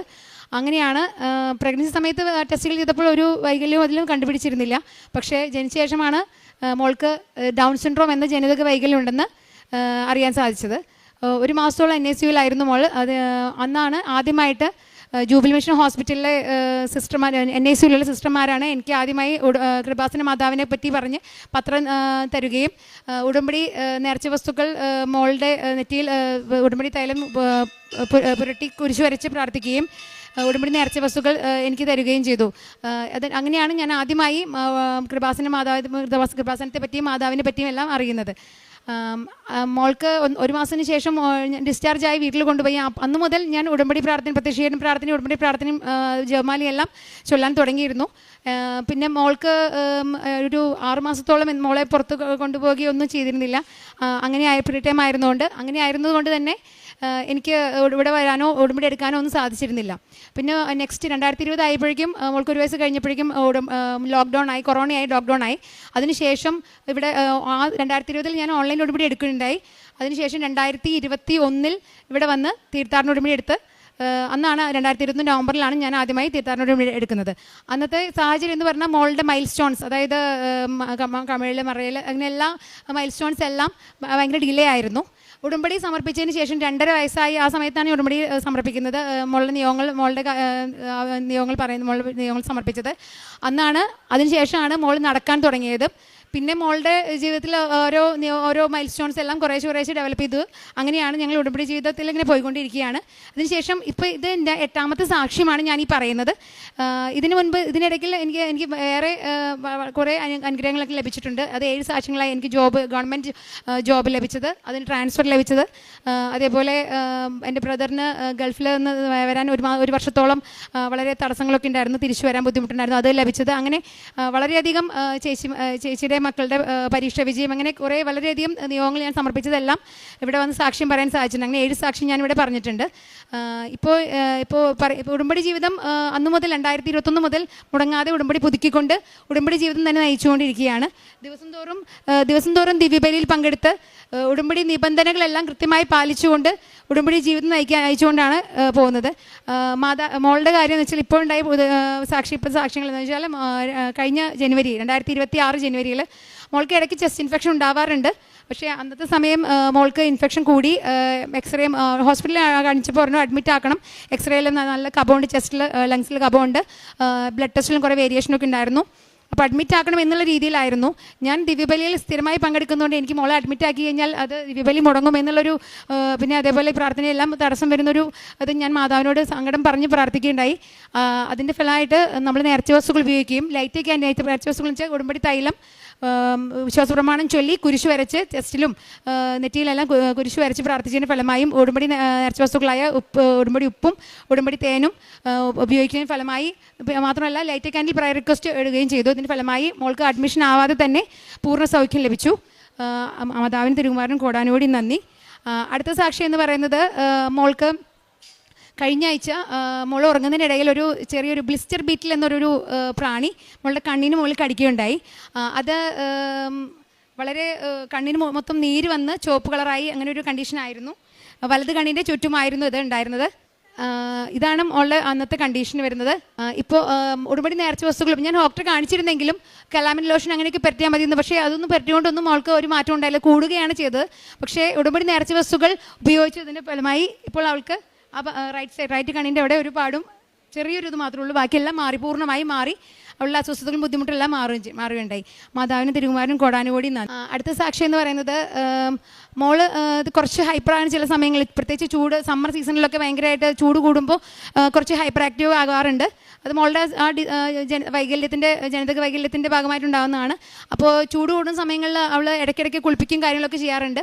ഒരു ദിവസം കഴിഞ്ഞ സമ്മറിൽ ഒരു ദിവസം അവൾ ഞങ്ങളറിയാതെ ഉറങ്ങുന്നതിനിടയിൽ റൂമിൽ നിന്ന് പോയി ബാത്റൂമിൽ ഡോർ തുറന്ന് പൈപ്പ് വിട്ട് അതിനിടയിൽ ഇരിക്കുകയായിരുന്നു. ഞാൻ അറിഞ്ഞില്ല. പക്ഷേ എൻ്റെ അമ്മ അടുത്ത റൂമിൽ പ്രെയർ കഴിഞ്ഞ് അമ്മ ഉറങ്ങാൻ കിടക്കുന്നതായിരുന്നു. 2 മണി 3 മണി ആയിട്ടുണ്ടാവും. ഉറങ്ങുന്നതിന് മുമ്പ് അമ്മയ്ക്ക് ഒന്ന് വന്ന് നോക്കാൻ തോന്നിയപ്പോൾ വന്ന് നോക്കിയപ്പോൾ മോള് അവിടെ റൂമിൽ കാണാനില്ല. നോക്കിയപ്പോൾ പൈപ്പ് തുറന്ന് ബാത്റൂമിൽ ഇരിക്കുകയായിരുന്നു. ഒരു ബക്കറ്റ് നിറച്ചും വെള്ളം അടുത്തുണ്ടായിരുന്നു. ഒരു അപകടം കൂടാതെ മാതാവാണ് എൻ്റെ മോളെ സംരക്ഷിച്ചതെന്ന് ഞാൻ പൂർണ്ണമായി വിശ്വസിക്കുന്നു. അതുപോലെ പല പല സന്ദർഭങ്ങളിൽ പല വീഴ്ചകൾ, ഇന്ന് തന്നെ ചെയറിൽ നിന്ന് മറിഞ്ഞിവിടെ വീണു. പക്ഷെ മോൾക്കൊരു കുഴപ്പമില്ലാതെ മാതാവിൻ്റെ കാപ്പയിൽ പോയി സംരക്ഷിക്കുന്നു എന്നൊരു വിശ്വാസത്തിലാണ് ഞാൻ ഉടമ്പടി നേർച്ച വസ്തുക്കളെല്ലാം സ്ഥിരമായി മോൾക്ക് തൈലം വെച്ച് കുരിശ് വരച്ച് പ്രാർത്ഥിക്കുകയും വിശ്വാസ പ്രമാണം ചൊല്ലി പ്രാർത്ഥിക്കുകയും ചെയ്യും. ദിവസം അതുപോലെ ഉടമ്പടി തേനും ഉപ്പുമെല്ലാം ഭക്ഷണത്തിലൊക്കെ ചേർത്ത് കൊടുക്കുന്നുണ്ട്. സ്ഥിരമായി ഉടമ്പടി വിശ്വസ്തയോടുകൂടി ജീവിച്ച് ഉടമ്പടി രാവിലെ പ്രത്യക്ഷീകരണ പ്രാർത്ഥനയും ഉടമ്പടി പ്രാർത്ഥനയും അതുപോലെ എല്ലാം ഡെയിലി ബ്രെഡ്, അച്ഛൻ്റെ ഡെയിലി ബ്രെഡ് കണ്ട് ഷെയർ ചെയ്യുക, സാക്ഷ്യം ഷെയർ ചെയ്യുക, ഇങ്ങനെ എല്ലാ ഡെയിലി ബ്രെഡ് ഷെയർ ചെയ്യുക, സാക്ഷ്യങ്ങൾ ഷെയർ ചെയ്യുക, വചനങ്ങൾ വായിക്കുമ്പോൾ ഓൺലൈൻ ബൈബിൾ വായിച്ച് അതിൽ വചനങ്ങൾ സ്ക്രീൻഷോട്ട് എടുത്ത് ഷെയർ ചെയ്യുക, ഇങ്ങനെ സ്റ്റാറ്റസ് ഇട്ട് ഷെയർ ചെയ്യുക, ഇങ്ങനെയുള്ള എല്ലാ ഉടമ്പടി ജീവിതം എല്ലാ നിബന്ധനകളെല്ലാം പാലിച്ച് അതുപോലെ കാരുണ്യപ്രവർത്തനം പ്രേക്ഷിത പ്രവർത്തനം എല്ലാം ചെയ്യുന്നുണ്ട്. എല്ലാ മാസവും 7 കെട്ട് പത്രം വാങ്ങി തൃശ്ശൂർ ടൗണിൽ ബസ് സ്റ്റോപ്പുകളിൽ പിന്നെ ഓട്ടോ സ്റ്റാൻഡുകളിൽ ഹോസ്പിറ്റലുകളിൽ പോയി ഹോസ്പിറ്റലിലെല്ലാം പേഷ്യൻസിനോടെല്ലാം പറഞ്ഞ് എൻ്റെ സാക്ഷ്യം പറഞ്ഞ് എൻ്റെ നിയമങ്ങൾ പറഞ്ഞ് ഞാൻ കൃപാസനത്തെ പറ്റി അറിയാനുള്ള സാഹചര്യങ്ങളെല്ലാം പറഞ്ഞ് മനസ്സിലാക്കി അങ്ങനെയാണ് പ്രാർത്ഥിച്ചാണ് വിശ്വാസപ്രമാണം ചൊല്ലി പ്രാർത്ഥിച്ച് കുർബാനയിൽ പത്രം കൊണ്ട് കുർബാനയിൽ പങ്കെടുത്തതിന് ശേഷമാണ് എല്ലാവർക്കും കൊടുത്ത് പ്രാർത്ഥിക്കുന്നത്. കുറച്ച് പത്രം ഞാൻ ഒരു ഡോക്ടറാണ്, ESIയിലാണ് വർക്ക് ചെയ്യുന്നത്. മാതാവ് തന്ന ജോബും മാതാവ് തന്ന ട്രാൻസ്ഫറൊക്കെയാണ്. ഇവിടെ സാക്ഷ്യം പറഞ്ഞിട്ടുണ്ട്. വരുന്ന പേഷ്യൻസിനും കുറച്ച് പത്രം എടുത്ത് മാറ്റി വെച്ച് വരുന്ന പേഷ്യൻസിനും നമുക്ക് കാശുരൂപമായിട്ടും വെഞ്ചരിച്ച കാശുരൂപവും പത്രമെല്ലാം സാക്ഷ്യം പറഞ്ഞ് ഇങ്ങനെ പറഞ്ഞു കൊടുത്ത് അറിയാത്തവരെ അറിയിക്കുന്നതിനും അറിഞ്ഞവരെ ആഴപ്പെടുത്തിക്കൊണ്ട് വിശ്വാസത്തിലേക്ക് കൊണ്ടുവരുന്നതിനും ഞാൻ ശ്രമിക്കാറുണ്ട്. പിന്നെ കാരുണ്യപ്രവർത്തികൾ എന്നാൽ ആഴ്ചതോറും അത്താണി പോപ്പോൾ മേഴ്സി ഹോം എന്ന ശാരീരികവും മാനസികവുമായ വൈകല്യമുള്ളവരുടെ ഒരു അഭയകേന്ദ്രമാണ്. അവിടുത്തെ അന്തേവാസികളെ പോയി ശുശ്രൂഷിക്കുന്നുണ്ട്. എല്ലാ സൺഡേസിലാണ് ഞങ്ങളൊരു ഗ്രൂപ്പ് കൃപാസനം പ്രെയർ ഗ്രൂപ്പ് ഉണ്ട്. ആ ഗ്രൂപ്പ് വഴി ഒരു വണ്ടി 10-20-25 പേരോളം ഒരു വണ്ടി സ്കൂൾ വാനിൽ പോയി അവിടെ പോയി കാരുണ്യപ്രവർത്തി ചെയ്യാം. അവർക്ക് വേണ്ട ശുശ്രൂഷകൾ കുളിപ്പിക്കുക എന്നുള്ള എല്ലാ ശുശ്രൂഷകളും ചെയ്തു കൊടുത്ത് എല്ലാ സൺഡേസിലും അങ്ങനെ പോകുന്നുണ്ട്. പിന്നെ മാത്രമല്ല അത്യാവശ്യം പറ്റുന്ന സമയങ്ങളിൽ വഴിയിലുള്ളവർക്കൊക്കെ ഭക്ഷണം വിതരണം ചെയ്യുകയും അതുപോലെ പറ്റാവുന്ന എല്ലാ മാസവും ദശാംശം എടുത്ത് ഒരു സ്പെഷ്യൽ സ്കൂളിലൊരു കുട്ടി ഒരു അവിടെയുള്ള ഓർഫനേജിൽ അവിടുത്തെ സ്പെഷ്യൽ സ്കൂൾ അവിടുത്തെ ഹോസ്റ്റലിൽ താമസിക്കുന്ന ഒരു കുട്ടിയെ സ്പോൺസർ ചെയ്യുന്നുമുണ്ട്. ഉടമ്പടി വന്നതിന് ശേഷം എനിക്ക് ജോബ് ലഭിച്ചതിന് ശേഷം എല്ലാ മാസവും ഇങ്ങനെ ദശാംശം മുടങ്ങാതെ അർഹതപ്പെട്ടവരെ കയ്യിലെത്തിക്കാൻ ഞാൻ ശ്രമിക്കുന്നുണ്ട്. പിന്നെ ദിവസം തോറും എല്ലാ ദിവസവും ഞാൻ ഹിന്ദു ആണ്, എന്നാലും എല്ലാ ദിവസവും ദിവ്യബലിയിൽ പങ്കെടുക്കുന്നുണ്ട്. ദിവ്യബലിയിൽ പങ്കെടുത്ത് എനിക്ക് കുർബാന സ്വീകരിക്കാൻ സാധിക്കില്ലെങ്കിലും അരൂപിയിൽ കുർബാന സ്വീകരിക്കുന്ന രീതിയിൽ ഞാൻ ചെയ്യുന്നുണ്ട്. എല്ലാ ദിവസവും ജപമാലയും അതുപോലെ ഉടമ്പടി പ്രാർത്ഥനകളെല്ലാം കൃത്യമായി ചെയ്യുന്നുണ്ട്. പിന്നെ ബൈബിൾ വായനയും അതുപോലെയുള്ള ബാക്കി എല്ലാ പ്രാർത്ഥനകളെല്ലാം കൃത്യമായി ഉടമ്പടി നിബന്ധനകൾ പാലിച്ചു. ഉപവാസ പ്രാർത്ഥന ധ്യാനം കാണുന്നുണ്ട്. ഒരാഴ്ചക്കുള്ളിൽ കണ്ട് എല്ലാ ദിവസവും എല്ലാ ധ്യാന ദിവസം കാണാൻ പറ്റില്ലെങ്കിലും ഒരാഴ്ചക്കുള്ളിൽ കണ്ട് അത് ഷെയർ ചെയ്യുന്നുണ്ട്. അതുപോലെ തന്നെ സാക്ഷ്യങ്ങൾ കണ്ട് ഷെയർ ചെയ്യുന്നു. വചനങ്ങൾ ബൈബിൾ വായിക്കുമ്പോൾ കിട്ടുന്ന വചനങ്ങൾ സ്റ്റാറ്റസ് ആയിട്ട് ഷെയർ ചെയ്യുന്നു. ഇങ്ങനെ അറിയാൻ പറ്റുന്ന മാക്സിമം പ്രേക്ഷിത പ്രവർത്തനങ്ങൾ മാതാവിനെ അറിയാത്തവരെ അറിയിച്ച് അങ്ങനെ മാതാവ് വഴി ഈശോയിലേക്ക് എത്തിക്കാൻ ഞാൻ ശ്രമിക്കുന്നുണ്ട്. ഇതിനിടയിൽ ഒരു സാക്ഷ്യം കൂടി പറയാനുള്ളത്, എൻ്റെ മൊബൈൽ ഒരു ദിവസം ട്രെയിനിൽ വെച്ച് നഷ്ടമായി. ഒരു മാസം മുൻപ് ട്രെയിനിൽ ട്രിവാൻഡ്രത്ത് നിന്ന് തൃശ്ശൂർ വരെ വരുമായിരുന്നു. അപ്പോൾ ട്രിവാൻഡ്രം സ്റ്റേഷനിൽ നിന്ന് ട്രെയിൻ മൂവ് ചെയ്ത് 5 മിനിറ്റ് കഴിഞ്ഞപ്പോഴേക്കും മോള് അതൊക്കെ ഫോൺ എടുത്തൊന്ന് പുറത്തേക്ക് എറിയുകയാണ് ചെയ്തത്. അപ്പോൾ അതിൻ്റെ വിൻഡോയിലൂടെ പുറത്തേക്ക് ട്രാക്കിൽ വീണു. ഒരിക്കലും ലഭിക്കില്ല എന്ന് വിചാരിച്ച മൊബൈൽ ഞാൻ തൃശ്ശൂരെത്തി 1 മണിക്കൂറിനുള്ളിൽ ലഭിച്ചു എന്ന് പറഞ്ഞ് ട്രിവാൻഡ്രത്ത് നിന്ന് റെയിൽവേ പോലീസ് എന്നെ വിളിച്ച് അറിയിക്കുകയാണ് ഉണ്ടായത്. അത് ഞാൻ ദിവസവും ഡെയിലി ബ്രെഡ് കണ്ട് സാക്ഷ്യം ഷെയർ ചെയ്യുന്നതും ഇതെല്ലാം പ്രേക്ഷിത പ്രവർത്തനങ്ങളെല്ലാം സ്റ്റാറ്റസൊക്കെ ഷെയർ ചെയ്യുന്ന മൊബൈലാണത്. ഒരു കുഴപ്പം കൂടാതെ ആ മൊബൈൽ എൻ്റെ കയ്യിലിരിക്കുന്നു. ഒരു പോറലോ ഒരു സ്ക്രാച്ചോ ഒന്നും വീഴാതെ ഒരു കുഴപ്പം കൂടാതെ. കാരണം ഇത് വീണതിന് ശേഷം 1.5 മണിക്കൂർ അവിടെ മഴ പെയ്തു എന്നാണ് ഹസ്ബൻഡ് പറഞ്ഞത്. അന്ന് ഉച്ചയോടുകൂടി മൊബൈൽ തിരിച്ചു കിട്ടുകയും ഒരു കുഴപ്പം കൂടാതെ എനിക്ക് ലഭിക്കുകയും ചെയ്തു. അമ്മ മാതാവിൻ്റെ പ്രത്യക്ഷീകരണത്തിന് സാക്ഷിയായി ഇങ്ങനെ എന്നെ ഉയർത്തിയതിന് കോടാനുകോടി നന്ദി. ഉടമ്പടിയുടെ ഞാൻ പലപ്പോഴും ഉടമ്പടി മാതാവിനോട് നമുക്ക് ഉടമ്പടി ഉണ്ടെങ്കിലും പരീക്ഷണങ്ങളൊക്കെ ഇഷ്ടംപോലെ ഉണ്ടാവാറുണ്ട്.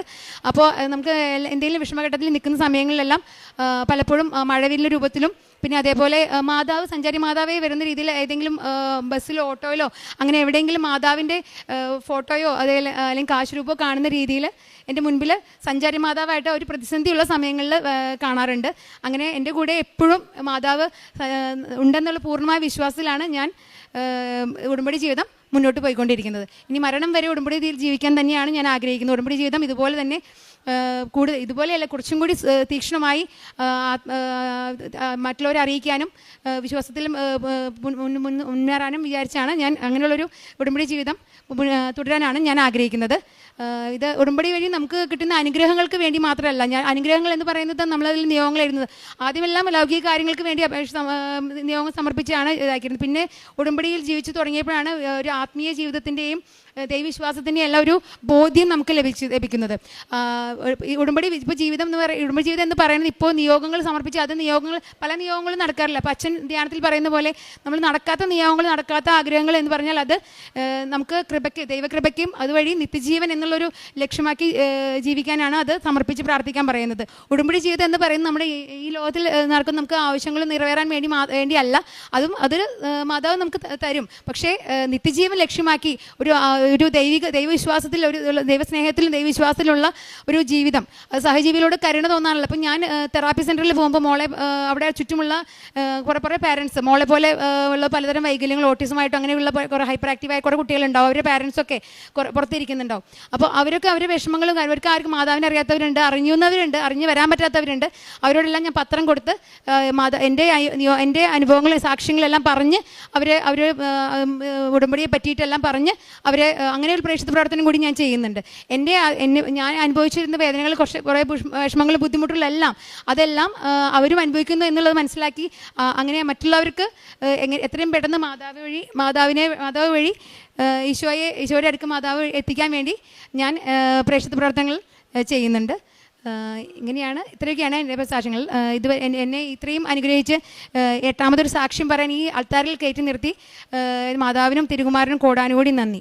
അഗ്നിശോധനയെ അതിജീവിക്കുന്ന നശ്വരമായ സ്വർണത്തേക്കാൾ വിലയേറിയതായിരിക്കും പരീക്ഷകളെ അതിജീവിക്കുന്ന നിങ്ങളുടെ വിശ്വാസം. അത് യേശുക്രിസ്തുവിൻ്റെ പ്രത്യാഗമനത്തിൽ സ്തുതിക്കും മഹത്വത്തിനും ബഹുമാനത്തിനും ഹേതുവായിരിക്കും. 1 പീറ്റർ 1:7 നമ്മുടെ ജീവിതത്തിൽ പല സമ്മർദ്ദങ്ങളും അനിശ്ചിതത്വങ്ങളും പരാജയങ്ങളും രോഗങ്ങളും സാമ്പത്തിക ബുദ്ധിമുട്ടുകളും ബന്ധങ്ങളിൽ വേദനകളും ഇവയൊക്കെ അനുഭവിക്കുമ്പോൾ ചിലപ്പോൾ നാം ചോദിക്കാം, ദൈവത്തിൽ വിശ്വസിച്ചിട്ട് ഇതെന്തുകൊണ്ട് എന്ന്. പരീക്ഷണങ്ങളുടെ നടുവിലും വിശ്വാസത്തോടെ നിലനിൽക്കുമ്പോൾ പരീക്ഷണങ്ങൾ നമ്മെ നശിപ്പിക്കുകയല്ല, നമ്മെ ശുദ്ധമാക്കിയാണ്, നമ്മെ ശക്തമാക്കിയാണ്.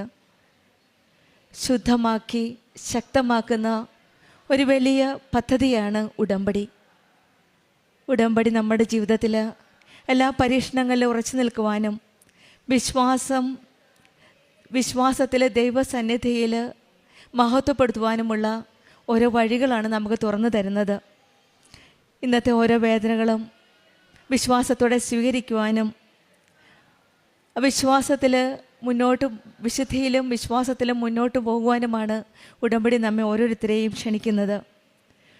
ഒന്ന് മാത്രമേ ഉള്ളൂ, പരീക്ഷണങ്ങളിൽ കൂടി തെളിയുന്ന ഒരു വിശ്വാസം നമുക്ക് ഒരു കൃപയാണ്. അങ്ങനെയുള്ള ഒരു വലിയ സാക്ഷ്യമാണ് ഡോക്ടർ രമ്യ നമ്മളോട് സാക്ഷ്യപ്പെടുത്തുന്നത്, പങ്കിട്ടത്. ഡോക്ടർ ആദ്യമായിട്ട് കൃപാസനത്തെ പറ്റി അറിഞ്ഞത് ഒരു ഹോസ്പിറ്റലിൽ കുഞ്ഞിൻ്റെ ഡെലിവറിയുടെ സമയത്താണ്.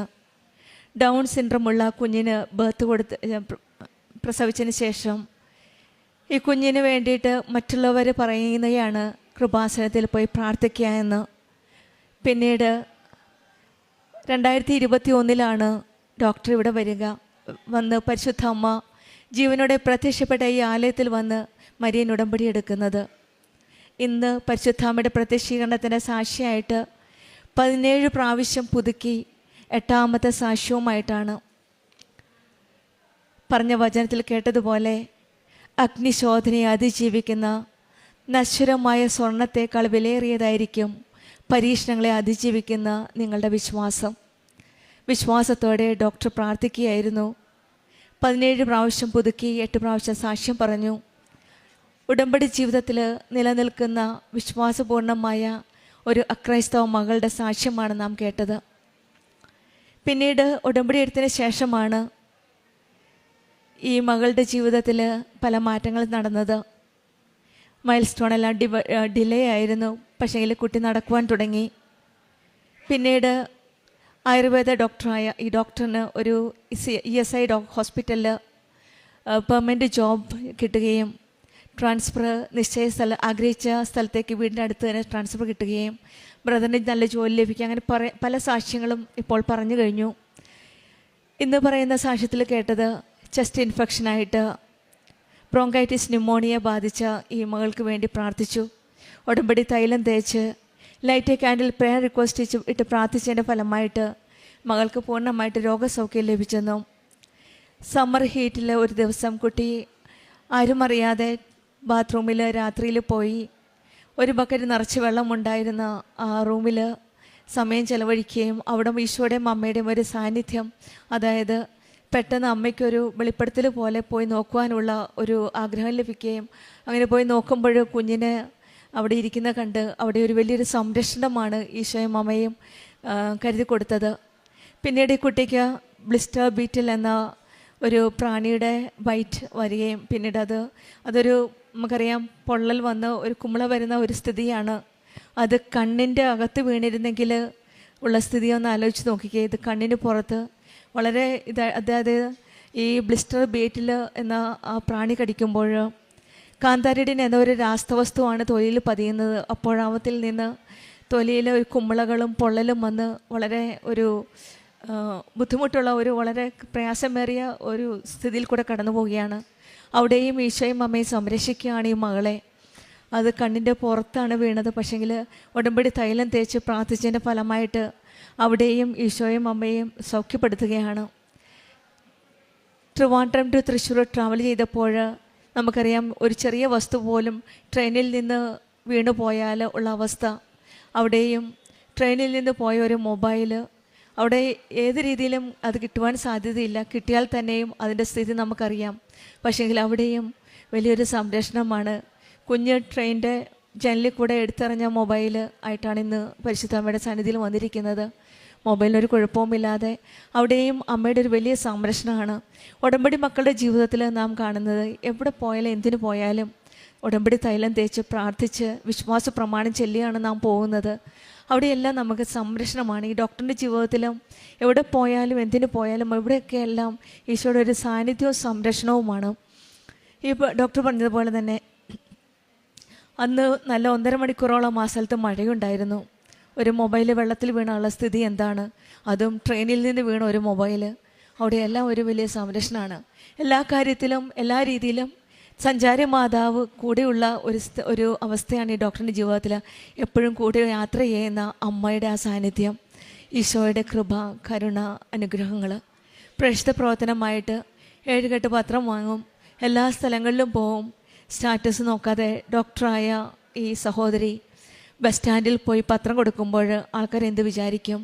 പക്ഷെങ്കിൽ എൻ്റെ മനസ്സിൽ ഡോക്ടർ പറഞ്ഞത് അറിയാത്തവരെ അറിയിക്കുവാനും അറിഞ്ഞവരെ ആഴപ്പെടുത്തുവാനുമുള്ള ആ തീഷ്ണത, ദൈവത്തെ മഹത്വപ്പെടുത്തുവാനുള്ള ആ സ്നേഹം, ദൈവസ്നേഹം, അത് ആരെയും കാണിക്കാനല്ല, ഒന്നും കിട്ടാനുമല്ല, ദൈവത്തെ മഹത്വപ്പെടുത്തുവാനുള്ള ആഗ്രഹത്തോടു കൂടി അറിയാത്തവരെ അറിയിക്കണമെന്ന ആ ദൈവസ്നേഹം അടുത്തറിഞ്ഞ നിമിഷം മുതൽ അക്രൈസ്തവയായ മകള് സ്റ്റാറ്റസ് ഒന്നും നോക്കാതെ ബസ് സ്റ്റാൻഡിലും തെരുവുകളിലും പോയി പത്രം കൊടുക്കുക എന്ന് പറയുന്നത് അതും ഒരു വലിയ പ്രേക്ഷിത പ്രവർത്തനമാണ്.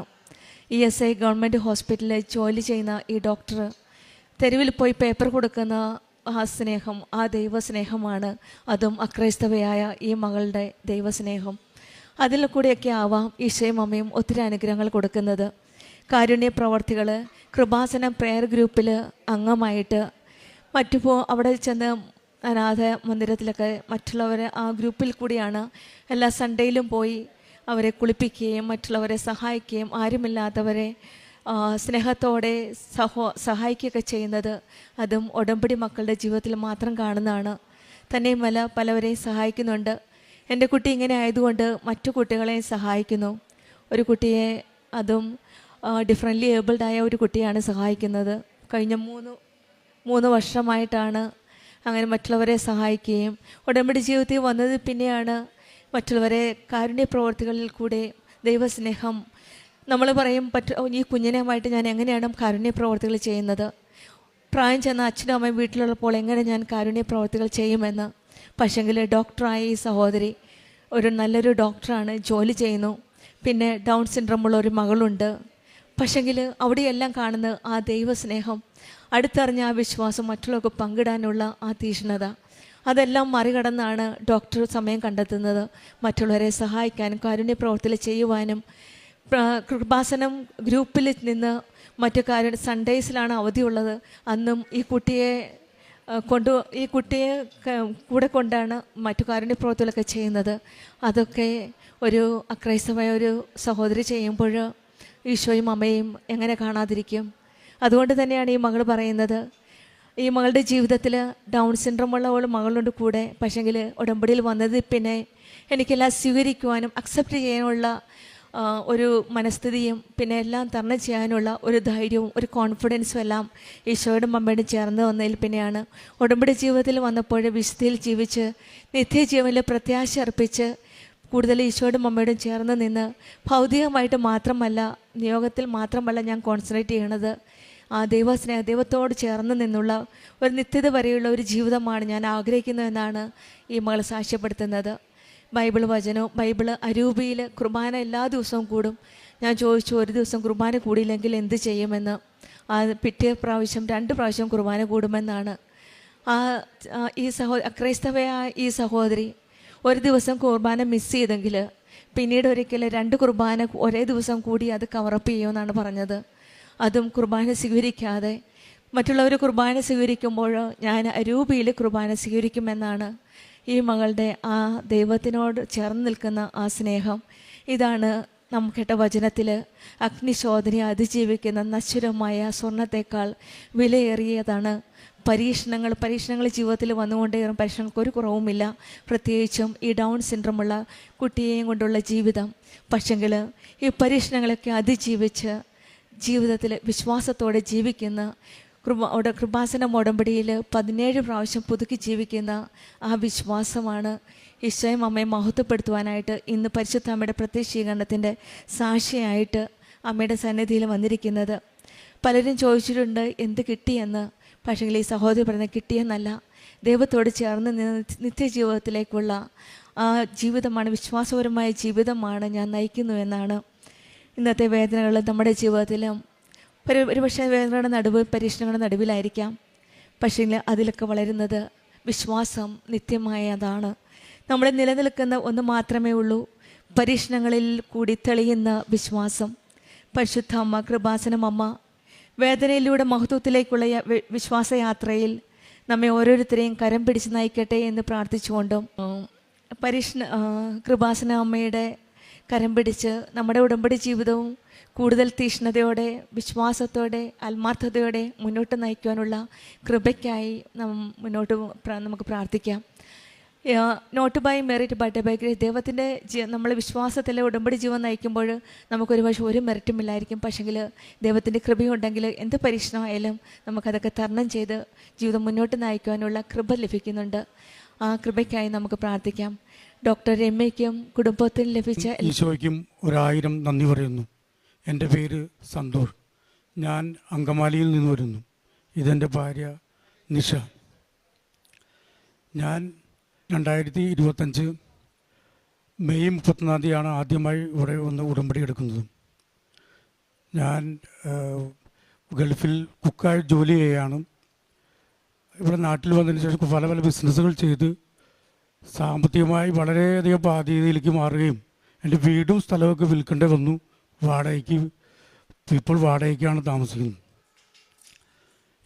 ഈ സമയത്താണ് ഈശോയെക്കുറിച്ച് ഈശോ ഇവിടുത്തെ കൃപാസനത്തെക്കുറിച്ച് പറയുന്നതും ഉടമ്പടി എടുക്കാൻ എൻ്റെ സിസ്റ്റർ എന്നോട് പറയുന്നത്.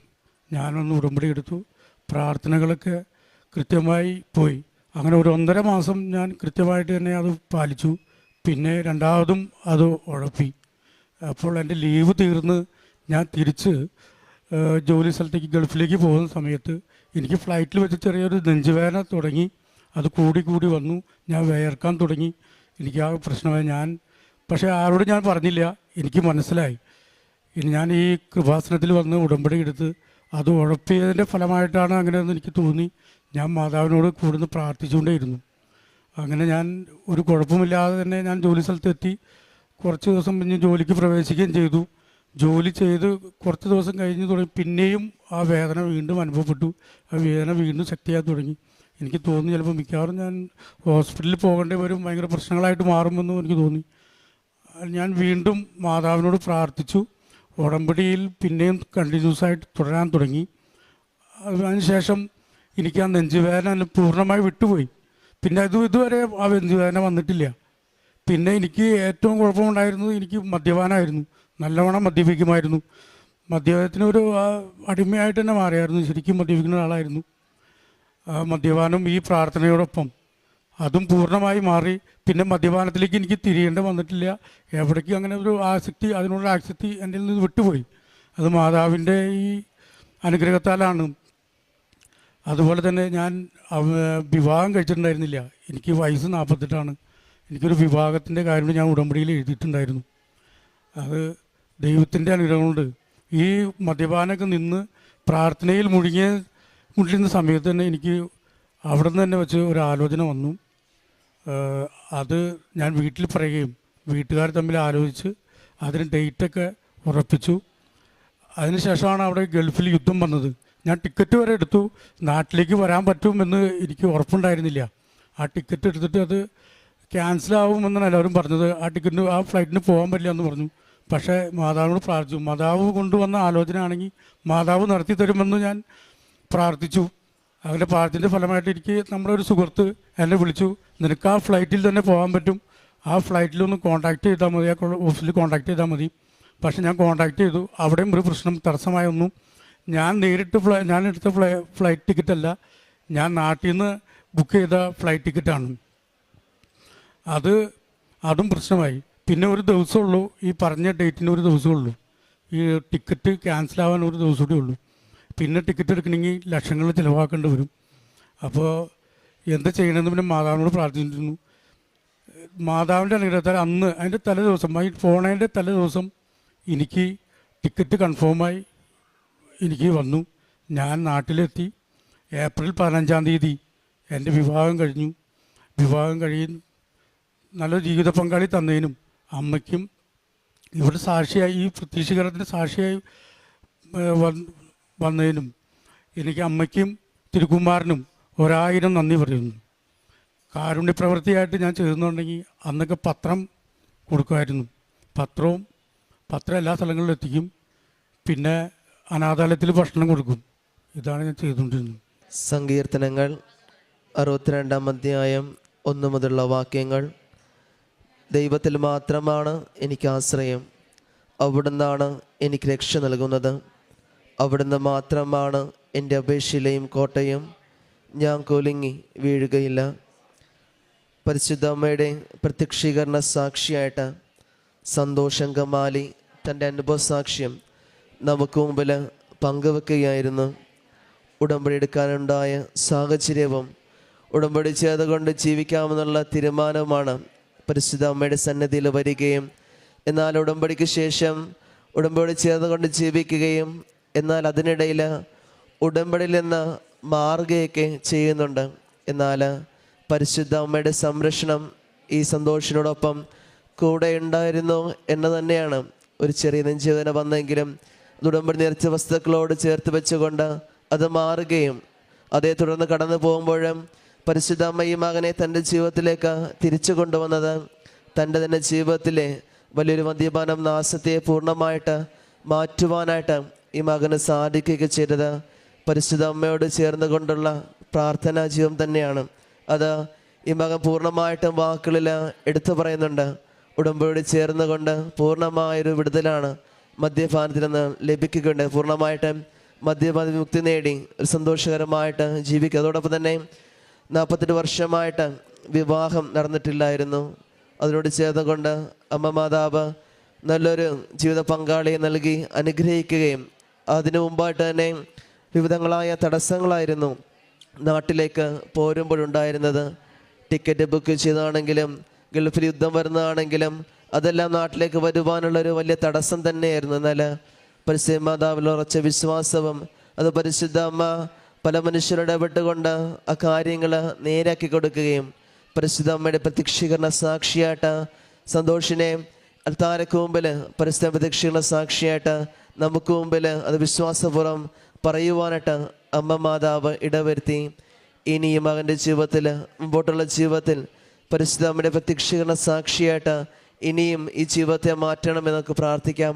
ഒപ്പം നമ്മുടെ ഓരോരുത്തരുടെയും നിയോഗങ്ങളെയും ആവശ്യങ്ങളെയും പരിശുദ്ധ അമ്മയുടെ മുമ്പിൽ സമർപ്പിച്ചുകൊണ്ട് നമ്മളെ പ്രത്യക്ഷീകരണത്തിന് തിരുക്കുമാറിനും അമ്മയ്ക്കും 1000 നന്ദി പറഞ്ഞുകൊള്ളുന്നു. എൻ്റെ പേര് മരിയ. ഞാൻ എറണാകുളം ജില്ലയിൽ നിന്ന് വരുന്നു. ഞാൻ ഈ കഴിഞ്ഞ 2026 ഫെബ്രുവരി 4-ാം തീയതിയാണ് ഉടമ്പടി എടുക്കുന്നത്.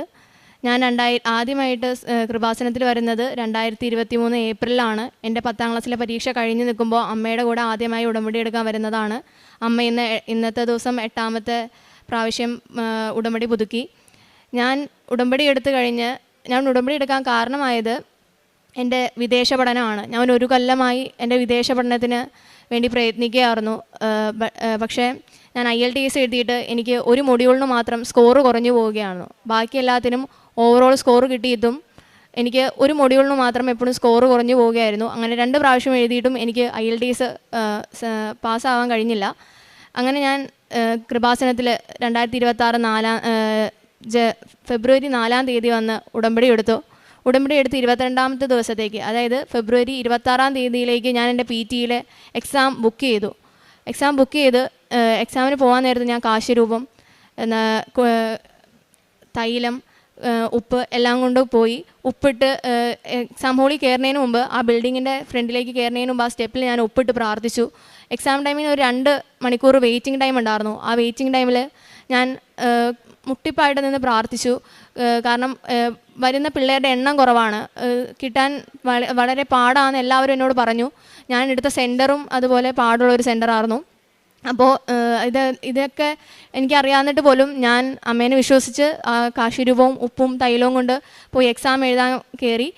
കാശിരൂപം കയറ്റുന്നതല്ല എക്സാമിന്, പക്ഷേ എൻ്റെ കാശിരൂപം കണ്ടപ്പോൾ ആ സാറ് പറഞ്ഞു കുഴപ്പമില്ല, കാശിരൂപമല്ലേ കയറ്റിക്കോളാൻ പറഞ്ഞ് ഞാൻ എക്സാമിന് കയറ്റി.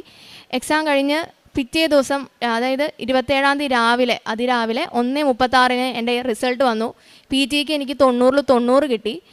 ഇനി PT കിട്ടിക്കഴിഞ്ഞ് കഴിഞ്ഞാൽ നെക്സ്റ്റ് സ്റ്റേജ് എന്ന് പറഞ്ഞു കഴിഞ്ഞാൽ ഓഫർ ലെറ്റർ വരിക. ഏതെങ്കിലും ഒരു യൂണിവേഴ്സിറ്റിക്ക് അപ്ലൈ ചെയ്യുക. ഓസ്ട്രേലിയൻ യൂണിവേഴ്സിറ്റിക്ക് അപ്ലൈ ചെയ്യുമ്പോൾ അതിൻ്റേതായ ഡോക്യുമെൻറ്റേഷൻസും കാര്യങ്ങളും ഉണ്ട്.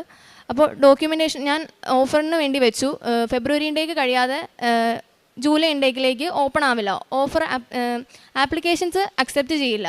അപ്പോൾ ഫെബ്രുവരിയിൽ എനിക്ക് PT കിട്ടിയെങ്കിലും മാർച്ചിലേക്ക് വേണ്ടി എനിക്ക് വെയിറ്റ് ചെയ്യേണ്ടി വന്നു. അങ്ങനെ മാർച്ച് 9-ാം തീയതി എനിക്കൊരു യൂണിവേഴ്സിറ്റിയിൽ നിന്ന് ഓഫർ കിട്ടുകയും അത് തുടർന്ന് ഞാൻ ബാങ്ക് ലോണിന് വേണ്ടി കൊടുക്കുകയെല്ലാം ചെയ്തു. അങ്ങനെ ബാങ്ക് ലോൺ ആവാൻ വരുമ്പോൾ ഏപ്രിൽ 20-ാം തീയതി എൻ്റെ ബാങ്ക് ലോൺ ആവുന്ന ഡേറ്റ് വന്നപ്പോൾ എനിക്ക് ഏജൻസിയിൽ നിന്ന് ഒരു കോൾ വന്നു. എന്നോട് പറഞ്ഞു യുദ്ധം കാരണമൊക്കെ കൊണ്ട് യൂണിവേഴ്സിറ്റി ഒരു ഡിക്ലറേഷൻ ചെയ്തേക്കാണ്. ITR അല്ലെങ്കിൽ ഫിനാൻഷ്യൽ സ്റ്റേറ്റ്മെൻറ്റ് 12 ലക്ഷത്തിൽ നിന്ന് 16 ലക്ഷം കാണിക്കുന്ന സ്റ്റുഡൻസിനെയാണ് ഈ വരുന്ന 2027 ജൂലൈ ഇൻടേക്കിലേക്ക് അവർ എടുക്കുകയുള്ളൂ എന്ന് പറഞ്ഞു. ഞങ്ങൾക്ക് ഫിനാൻഷ്യൽ സ്റ്റേറ്റ് വെച്ച് നോക്കുമ്പോൾ 12 ലക്ഷം കാണിക്കാവുന്ന രീതിക്ക് എന്ന് ഞങ്ങൾ കാണിച്ചിട്ടുണ്ടായിരുന്നുള്ളൂ. അത്രയും മതിയെന്ന് പറഞ്ഞുകൊണ്ടാണ് അതങ്ങനെ ചെയ്തത്.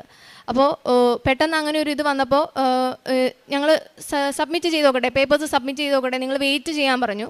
അപ്പോൾ അങ്ങനെ 2 ദിവസം ഞാൻ വെയിറ്റ് ചെയ്തു. അപ്പോൾ യൂണിവേഴ്സിറ്റിയുടെ ഭാഗത്തു നിന്ന് ഒരു ഇൻഫോർമേഷൻസ് ഒന്നുമില്ല, അവരൊരു ഡിക്ലറേഷനോ ഒന്നും ചെയ്തിട്ടില്ല. അവർ പറഞ്ഞു അവർക്ക് ഒറ്റയ്ക്ക് ചെയ്യാൻ പറ്റുന്ന കാര്യമല്ല, യൂണിവേഴ്സിറ്റി മൊത്തം തീരുമാനിച്ചെടുക്കേണ്ട ഒരു കാര്യമാണ് എന്നൊക്കെ പറഞ്ഞു. അപ്പോൾ ഞാൻ വെയിറ്റ് ചെയ്തില്ല. ഞാൻ ഏപ്രിൽ 23-ാം തീയതിയിലേക്ക് ഒരു ഓഫറിന് വേണ്ടി സബ്മിറ്റ് ചെയ്തു. അന്ന് എനിക്ക് ഓഫർ പിറ്റേ ദിവസത്തേക്ക് എനിക്ക് ഓഫർ കിട്ടി. അങ്ങനെ 24-ാം തീയതി ആയപ്പോഴത്തേക്കും ഞാൻ പോയി ബാങ്കിൽ സംസാരിച്ചു അവരോട്.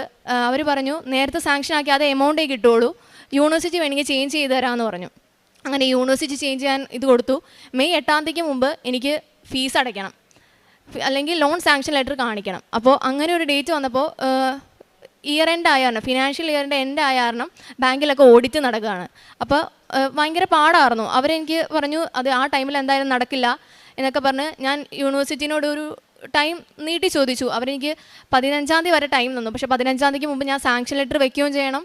അതിന് മുമ്പ് ഞാൻ എൻ്റെ യൂണിവേഴ്സിറ്റിയുടെ GS ഇൻ്റർവ്യൂ ഉണ്ട്, അത് ഞാൻ പാസ്സാവുകയും വേണം. അതിന് മുമ്പ് ഞാൻ പാസ്സായാൽ മാത്രമേ അവരെനിക്ക് COE ഇൻവോയ്സ് തരുള്ളൂ, ഫീസ് അടയ്ക്കാനുള്ള ഇൻവോയ്സ് തരുള്ളൂ എന്ന് പറഞ്ഞു. അപ്പോൾ അതിന് വേണ്ടിയിട്ട് ഞാൻ ബാങ്കിലേക്ക് പോയി. മെയ് 7-ാം തീയതി ഞാൻ ബാങ്കിലേക്ക് പോയി. ഞാൻ ബാങ്കിൽ ഒരു ദിവസം മുഴുവൻ നിന്നു. ഞാൻ ബാങ്കിലേക്ക് കയറുന്നതിന് മുമ്പ് മാതാവിൻ്റെ ഉപ്പെടുത്ത് പുറത്തേക്ക് കയറുന്നതിന് ആ സ്റ്റെപ്പിൻ്റെ അവിടെ ഇട്ടിട്ട് ഞാൻ പ്രാർത്ഥിച്ചു, മാതാവ് ഇന്ന് എനിക്കിത് കിട്ടിയില്ലെങ്കിൽ എനിക്ക് ഈ കൊല്ലം പോകാൻ പറ്റില്ല. 1 ഇയർ ഗ്യാപ്പ് വന്നു എനിക്ക്. എന്നിട്ട് ഞാൻ പ്രാർത്ഥിച്ചു. വൈകിട്ട് 6:30 വരെ ഞാൻ അവിടെ നിന്നിട്ടും അവരെന്നോട് പറഞ്ഞു ഇന്നാക്കി തരാമെന്ന് പറഞ്ഞു. എനിക്ക് സാങ്ഷൻ ലെറ്റർ, ഞാൻ വീട്ടിലേക്ക് പോയി. വീട്ടിൽ ചെന്ന് ഒരു 6:45 കഴിഞ്ഞപ്പോഴത്തേക്കും എനിക്ക് സാങ്ഷൻ ലെറ്റർ കിട്ടി. പക്ഷേ അതിൽ അക്കൗണ്ട് നമ്പർ ഉണ്ടായില്ല. അക്കൗണ്ട് നമ്പർ വേണമെങ്കിൽ ബാങ്ക് മാനേജർ വരണം, ബാങ്ക് മാനേജറിനാണ് അക്കൗണ്ട് നമ്പർ ഓപ്പൺ ആക്കാനുള്ള അധികാരമുള്ളൂ. പക്ഷേ ബാങ്ക് മാനേജർ മെഡിക്കൽ ലീവായിട്ട് പോയേക്കുമായിരുന്നു. ഇതെനിക്കറിയില്ലായിരുന്നു. അപ്പോൾ മാനേജർ പോയേക്കുന്ന കാരണം അക്കൗണ്ട് നമ്പർ ഓപ്പൺ ആക്കാൻ പറ്റില്ല എന്ന് പറഞ്ഞു. അപ്പോൾ 15-ാം തീയതി വരെയുള്ള ടൈമിൻ്റെ അകത്ത് എനിക്ക് അവിടുത്തെ അസിസ്റ്റൻറ്റ് മാനേജർ സ്വന്തം വലിയ റിസ്ക് എടുത്ത് സാർ എനിക്ക് അക്കൗണ്ട് നമ്പർ ഓപ്പൺ ആക്കി തന്നു. അങ്ങനെ ഓപ്പൺ ആക്കി തന്ന് അക്കൗണ്ടും കാര്യങ്ങളൊക്കെ ശരിയായി വെച്ചു. അത് കഴിഞ്ഞ് നെക്സ്റ്റ് സ്റ്റെപ്പ് എന്ന് പറഞ്ഞാൽ ഫീസ് അടയ്ക്കാനുള്ള ഡേറ്റാണ്. അങ്ങനെ ഫീസ് അടച്ചു കഴിഞ്ഞ് വിസയ്ക്ക് വെക്കുന്നൊരു പ്രോസസ്സ് വരുന്നുണ്ട്. ഓസ്ട്രേലിയക്ക് എന്ന് പറഞ്ഞു കഴിഞ്ഞാൽ ഓസ്ട്രേലിയൻ വിസയ്ക്ക് ഡോക്യുമെൻറ്റേഷൻസ് ഒരുപാടാണ്. ഫിനാൻഷ്യൽ പാർട്ടൊക്കെ ക്ലിയർ ആണെങ്കിൽ മാത്രമേ ഏജൻസിക്കാർ പോലും നമ്മുടെ പേപ്പേഴ്സ് എടുക്കുകയുള്ളൂ, ഇല്ലെങ്കിൽ അവർ തന്നെ വെക്കില്ല. കാരണം അവർക്ക് അത്രയും വലിയ റിസ്ക്കാണ്, അവരുടെ ഒരു ഏജൻസിയുടെ പേര് പോവും, കാര്യങ്ങളൊക്കെ ഭയങ്കര അപകടത്തിലാവുന്ന ഒരു സ്ഥിതിക്ക് അവർ വെക്കില്ല എന്ന് പറഞ്ഞു. അപ്പോൾ ഫിനാൻഷ്യൽ ഡോക്യുമെൻറ്റേഷൻ എനിക്ക് 1 ആഴ്ചയാണ് സമയം തന്നത്. ജൂലൈ ഇൻടേക്കിലേക്ക് പോകേണ്ട എനിക്ക് ജൂൺ ആദ്യം ആകുമ്പോഴാണ് വിസയ്ക്ക് വയ്ക്കാൻ പറ്റുന്നത്. അപ്പോൾ ഞാൻ ജൂൺ 2-ാം തീയതി ആയപ്പോഴത്തേക്കും വിസയ്ക്ക് ഫീസ് അടച്ചു. അപ്പോൾ 2 ദിവസം എനിക്ക് വെയിറ്റിംഗ് പീരീഡ് വന്നു. അവരെന്നോട് പറഞ്ഞു എൻ്റെ ഡോക്യുമെൻറ്റ്സിന് റിസ്ക് ഉണ്ട്, ഫിനാൻഷ്യൽ ഡോക്യുമെൻറ്റ്സ് ഒട്ടും സേഫ് അല്ല, റിസ്ക് ഉണ്ടെന്ന് പറഞ്ഞു. അപ്പോൾ ഞാൻ എന്നത്തേക്ക് വെക്കാൻ പറ്റുമെന്ന് വെച്ചപ്പോൾ അവർ 1 വീക്ക് കഴിയുമെന്ന് എന്നോട് പറഞ്ഞു. അപ്പോൾ എനിക്ക് ഭയങ്കര പേടിയായിരുന്നു. ഞാൻ പ്രാർത്ഥിച്ചുകൊണ്ടേ ഇരിക്കുമായിരുന്നു, മാതാവേ എനിക്കിത് ഇനിയും പോകാൻ പറ്റിയില്ലെങ്കിൽ എൻ്റെ കാര്യങ്ങളൊക്കെ അവതാളത്തിലാവുമെന്നൊക്കെ ഞാൻ പറഞ്ഞു. അങ്ങനെ 4-ാം തീയതി എനിക്കൊരു കോൾ വന്നു, മരിയ ഞങ്ങൾ വിസയ്ക്ക് വയ്ക്കാൻ പോവാണ്. 2 മാനേജർ ടയറിൽ അവർ നോക്കി, ഡോക്യുമെൻറ്റ്സിന് കുഴപ്പമൊന്നുമില്ല, ചെറിയൊരു കുഴപ്പമുണ്ടെങ്കിൽ പോലും അത് അത്ര വലിയ വിഷയമാവില്ല, അതിനൊരു സപ്പോർട്ടിങ് ഡോക്യുമെൻ്റ് വെച്ചിട്ടുണ്ട്, നന്നായിട്ട് പ്രാർത്ഥിക്കാനൊക്കെ എന്നോട് പറഞ്ഞു. ഞാൻ അങ്ങനെ പ്രാർത്ഥിച്ചിരുന്ന് വിസയ്ക്ക് വെച്ച് ജൂൺ 4-ാം തീയതി ഞാൻ വിസയ്ക്ക് വെച്ചു. ജൂൺ 18-ാം തീയതി, അതായത് 2 ആഴ്ച കഴിഞ്ഞ് 15-ാമത്തെ ദിവസം എൻ്റെ വിസ വന്നു, വിസ ഗ്രാൻഡായി. ഇപ്പോൾ ഞാൻ ഈ വരുന്ന 3-ാം തീയതി, ജൂലൈ 3-ാം തീയതി ഓസ്ട്രേലിയക്ക് പോവുകയാണ്. അമ്മയ്ക്കും തിരുക്കുമാരനും 1000 നന്ദി.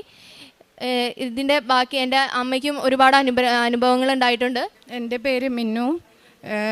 ഞാൻ മുന്നമേ എന്നെ അമ്മയുടെ പ്രതിഷേധത്തിൻ്റെ സാക്ഷിക്ക് മാറ്റിയതിന് മാതാവിന് ഈശോയ്ക്കും കോടാനുകൂടി നന്ദി പറയുന്നു. ഞാൻ ഉടമ്പടി എടുക്കാനുണ്ടായ കാരണം എൻ്റെ മകനാണ്. അവനിപ്പോൾ വന്നിട്ടില്ല. അവൻ്റെ കാര്യങ്ങൾ ഞാൻ അവനെയും കൂട്ടി വന്ന് പറയും. ഞാൻ എന്ത് ചോദിച്ചോ അതെൻ്റെ അമ്മ എനിക്ക് നിറയെ തന്നു. പിന്നെ ഞാൻ എൻ്റെ മകളുടെ കാര്യം ഇപ്പം മകൾ പറയുമ്പോൾ അവളുടെ വിദ്യാഭ്യാസവും അവൾക്കടെ നല്ല ഒരു പഠനത്തിന് വേണ്ടി ഓസ്ട്രേലിയക്കുള്ള ഇത് വെച്ചു. അത് അവൾക്ക് IELTS കിട്ടാൻ വൈകിയപ്പോൾ അവളും അത് ഉടമ്പടി എടുത്തു. അവളുടെ മാതാവ് അവൾക്കത് സാധിച്ചു കൊടുത്തു. എൻ്റെ പ്രാർത്ഥനയും ഒരുപാടുണ്ടായിരുന്നു. അതുപോലെ തന്നെ എനിക്ക് 2-3 രോഗസൗഖ്യങ്ങളുണ്ടായി. എൻ്റെ തലയിൽ ഒരു വലത് ഭാഗത്തായിട്ടൊരു സിസ്റ്റ് ഉണ്ടായിരുന്നു. അതിങ്ങനെ ഞാൻ വലിയ കാര്യമൊന്നും ആക്കിയില്ല. ഞാൻ ഉടമ്പടി എടുത്ത തൈലം ഒന്നും അപ്ലൈ ചെയ്ത് പ്രാർത്ഥിക്കുമായിരുന്നു. ഒരു ദിവസം ഞാൻ ചീപ്പ് വെച്ചത് തലയെ ചീകുന്ന സമയത്ത് ആ ചീപ്പ് ആ സിസ്റ്റിൽ കൊള്ളുകയും എൻ്റെ ആ ഭാഗം തലയുടെ വലത് ഭാഗം മരയിച്ച് എനിക്ക് കണ്ണിന് പോലും മങ്ങൽ പോലെ വന്നു. എനിക്ക് പേടിയായി. എൻ്റെ മകൾ എൻ്റെ അടുത്ത് പറഞ്ഞു, അമ്മ ഡോക്ടറെ കാണുമെന്ന് പറഞ്ഞു. ഞാൻ എൻ്റെ മകളോട് പറഞ്ഞു, നാളെ അച്ഛൻ്റെ തിങ്കളാഴ്ചയായിരുന്നു ആ ദിവസം. ഞാൻ പറഞ്ഞു, നാളെ അച്ഛൻ്റെ ഉടമ്പടി ധ്യാനം നടക്കുന്ന ദിവസമാണ്. അപ്പോൾ എനിക്കൊരു കൊച്ചു ഷോപ്പുണ്ട്, ഒരു ബൊട്ടിക്ക്. ഞാൻ രാവിലെ പിറ്റേ ദിവസം രാവിലെ ചൊവ്വാഴ്ച ഞാൻ മകളോട് പറഞ്ഞു, അമ്മ ഇന്നത്തെ ഉടമ്പടി ധ്യാനത്തിൽ സൗഖ്യം മേടിച്ചിട്ടേ വരികയുള്ളൂ എന്ന് ഇവളോട് പറഞ്ഞിട്ട് ഞാൻ ഡോക്ടറെ കാണണില്ല പറഞ്ഞിട്ട് പോയി. ഉടമ്പടി പ്രാർത്ഥനയുടെ ഇതിൻ്റെ ധ്യാനത്തിൻ്റെ സമയത്ത് രോഗസൗഖ്യ പ്രാർത്ഥനയിൽ അച്ഛൻ പറഞ്ഞു, നിങ്ങളുടെ രോഗമുള്ള ഭാഗത്ത് കൈവച്ച് പ്രാർത്ഥിക്കാൻ പറഞ്ഞു. ഞാൻ എൻ്റെ ഒരു കൈ നെഞ്ചത്തും ഒരു കൈ ആ സിസ്റ്റിലും വെച്ച് പ്രാർത്ഥിക്കുന്ന സമയത്ത് അച്ഛൻ്റെ ടോക്ക് കേൾക്കുകയാണ്.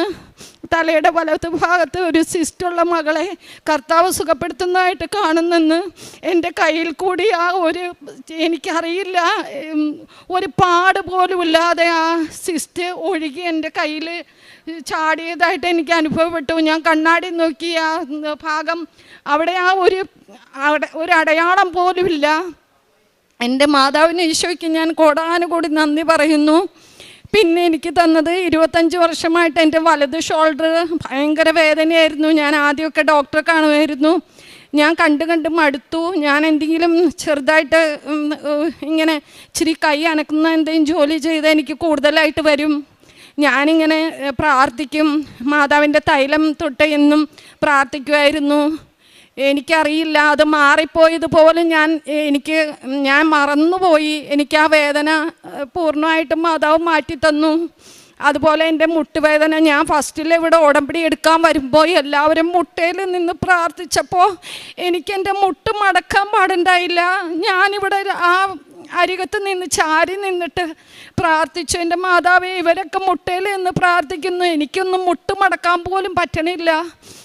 ഞാൻ അന്ന് വീട്ടിൽ ചെന്നു. ഞാൻ എന്നും ഉടമ്പടി തൈലം തൊട്ട് പ്രാർത്ഥിക്കും. ഞാൻ പിന്നെ സ്റ്റെപ്പൊക്കെ കുറച്ച് ദിവസം കഴിഞ്ഞ് സ്റ്റെപ്പ് കാരണമുണ്ട് എൻ്റെ മകനാണ് ചോദിച്ചത്, അമ്മയുടെ ഏന്തെല്ലാം ഇവിടെ പോയിന്ന്. അതും എൻ്റെ മാതാവ് തൊട്ട് സൗഖ്യപ്പെടുത്തി. അതുപോലെ ഒരു അമ്മ മായാജാലക്കാരിയെന്ന് ഞാൻ പല സാക്ഷ്യങ്ങളും കേട്ടിട്ടുണ്ട്. അതുപോലെ എൻ്റെ കാശ് രൂപ ഞാൻ പറഞ്ഞല്ലോ, എനിക്കൊരു ബൊട്ടിക്കുണ്ടായെന്ന്. ഞാൻ എന്നും ചെല്ലുമ്പോൾ കാശ് രൂപ മേശപ്പുറത്ത് ഡപ്പയിൽ എടുത്ത് വയ്ക്കും. അതെടുത്ത് വിശ്വാസ പ്രമാണം ചൊല്ലി പ്രാർത്ഥിച്ചാണ് ഞാൻ കടയിൽ ഇന്നും സ്റ്റാർട്ട് ചെയ്യുന്നത്. ഞാൻ അങ്ങനെ ഇരിക്കുമ്പോൾ എൻ്റെ 2-3 ഫ്രണ്ട്സ് വന്നു.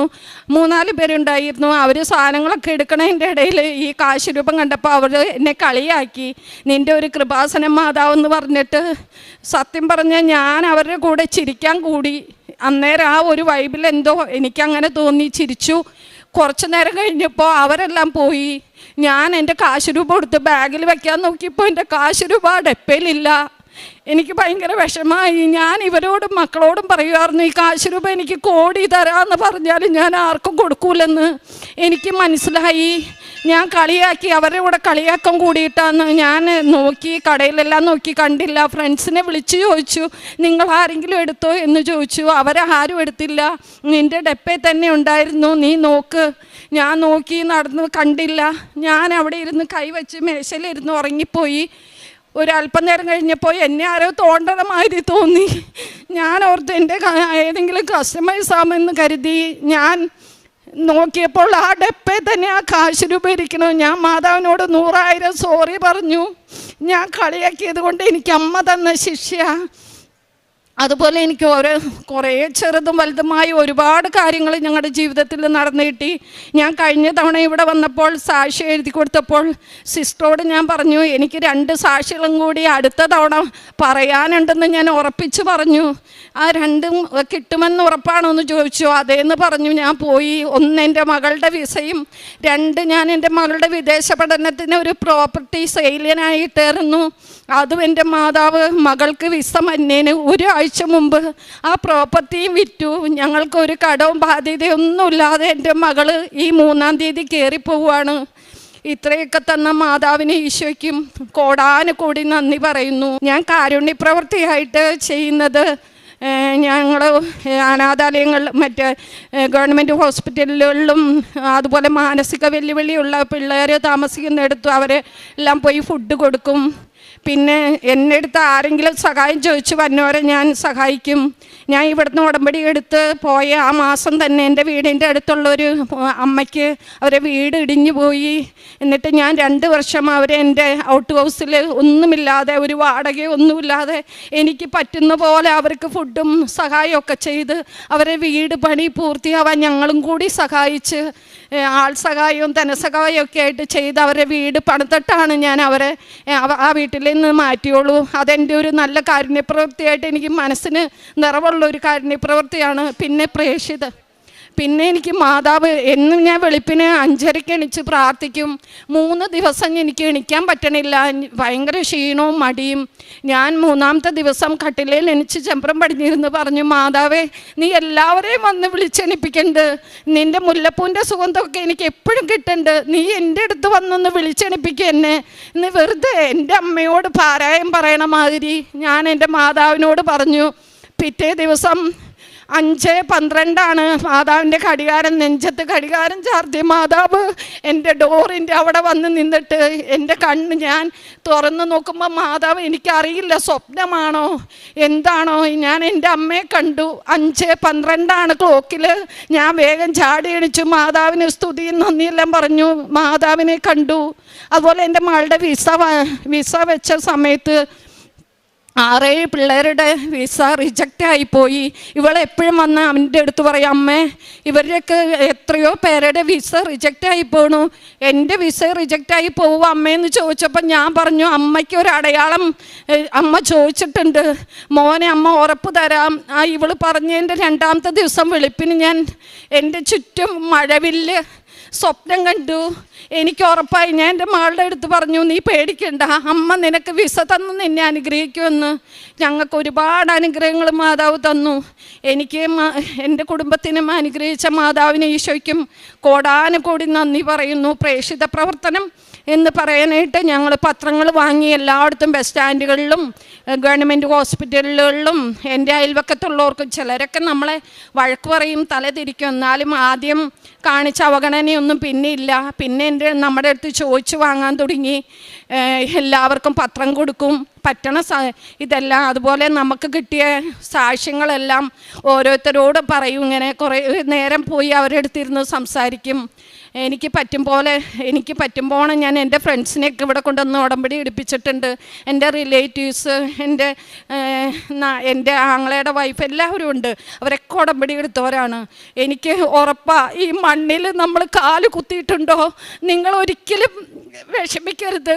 അനുഗ്രഹങ്ങൾ കിട്ടാൻ വൈകി ഒന്നും തന്നില്ല, ഇതെന്താ ഇങ്ങനെയെന്നൊന്നും വിചാരിക്കണ്ട. നമ്മളിവിടെ വന്ന് മാതാവിൻ്റെ മണ്ണിൽ കാല് വെച്ചോ, നമ്മൾ പേടിക്കണ്ട. നമുക്കെല്ലാം അമ്മ ഈശോയും നടത്തി തരും. ഈശോയുടെ വലിയ മഹത്വം നമുക്കെല്ലാവർക്കും ഉണ്ട്. ഞാനതിന് ശരിക്കും സാക്ഷിയാണ്. എനിക്ക് ഒരുപാട് പറയാനുണ്ട്, സമയപരിധി ഉണ്ടല്ലോ. അതുകൊണ്ട് നമ്മളെല്ലാവരും എനിക്ക് ബൈബിൾ വായിക്കാൻ മടിയായിരുന്നു. ഞാൻ എന്നും ഒരധ്യായം വായിച്ച് തീർത്ത് എങ്ങനെയെങ്കിലും തീർക്കാം അങ്ങനെയൊക്കെ ഓർക്കണ ആളായിരുന്നു.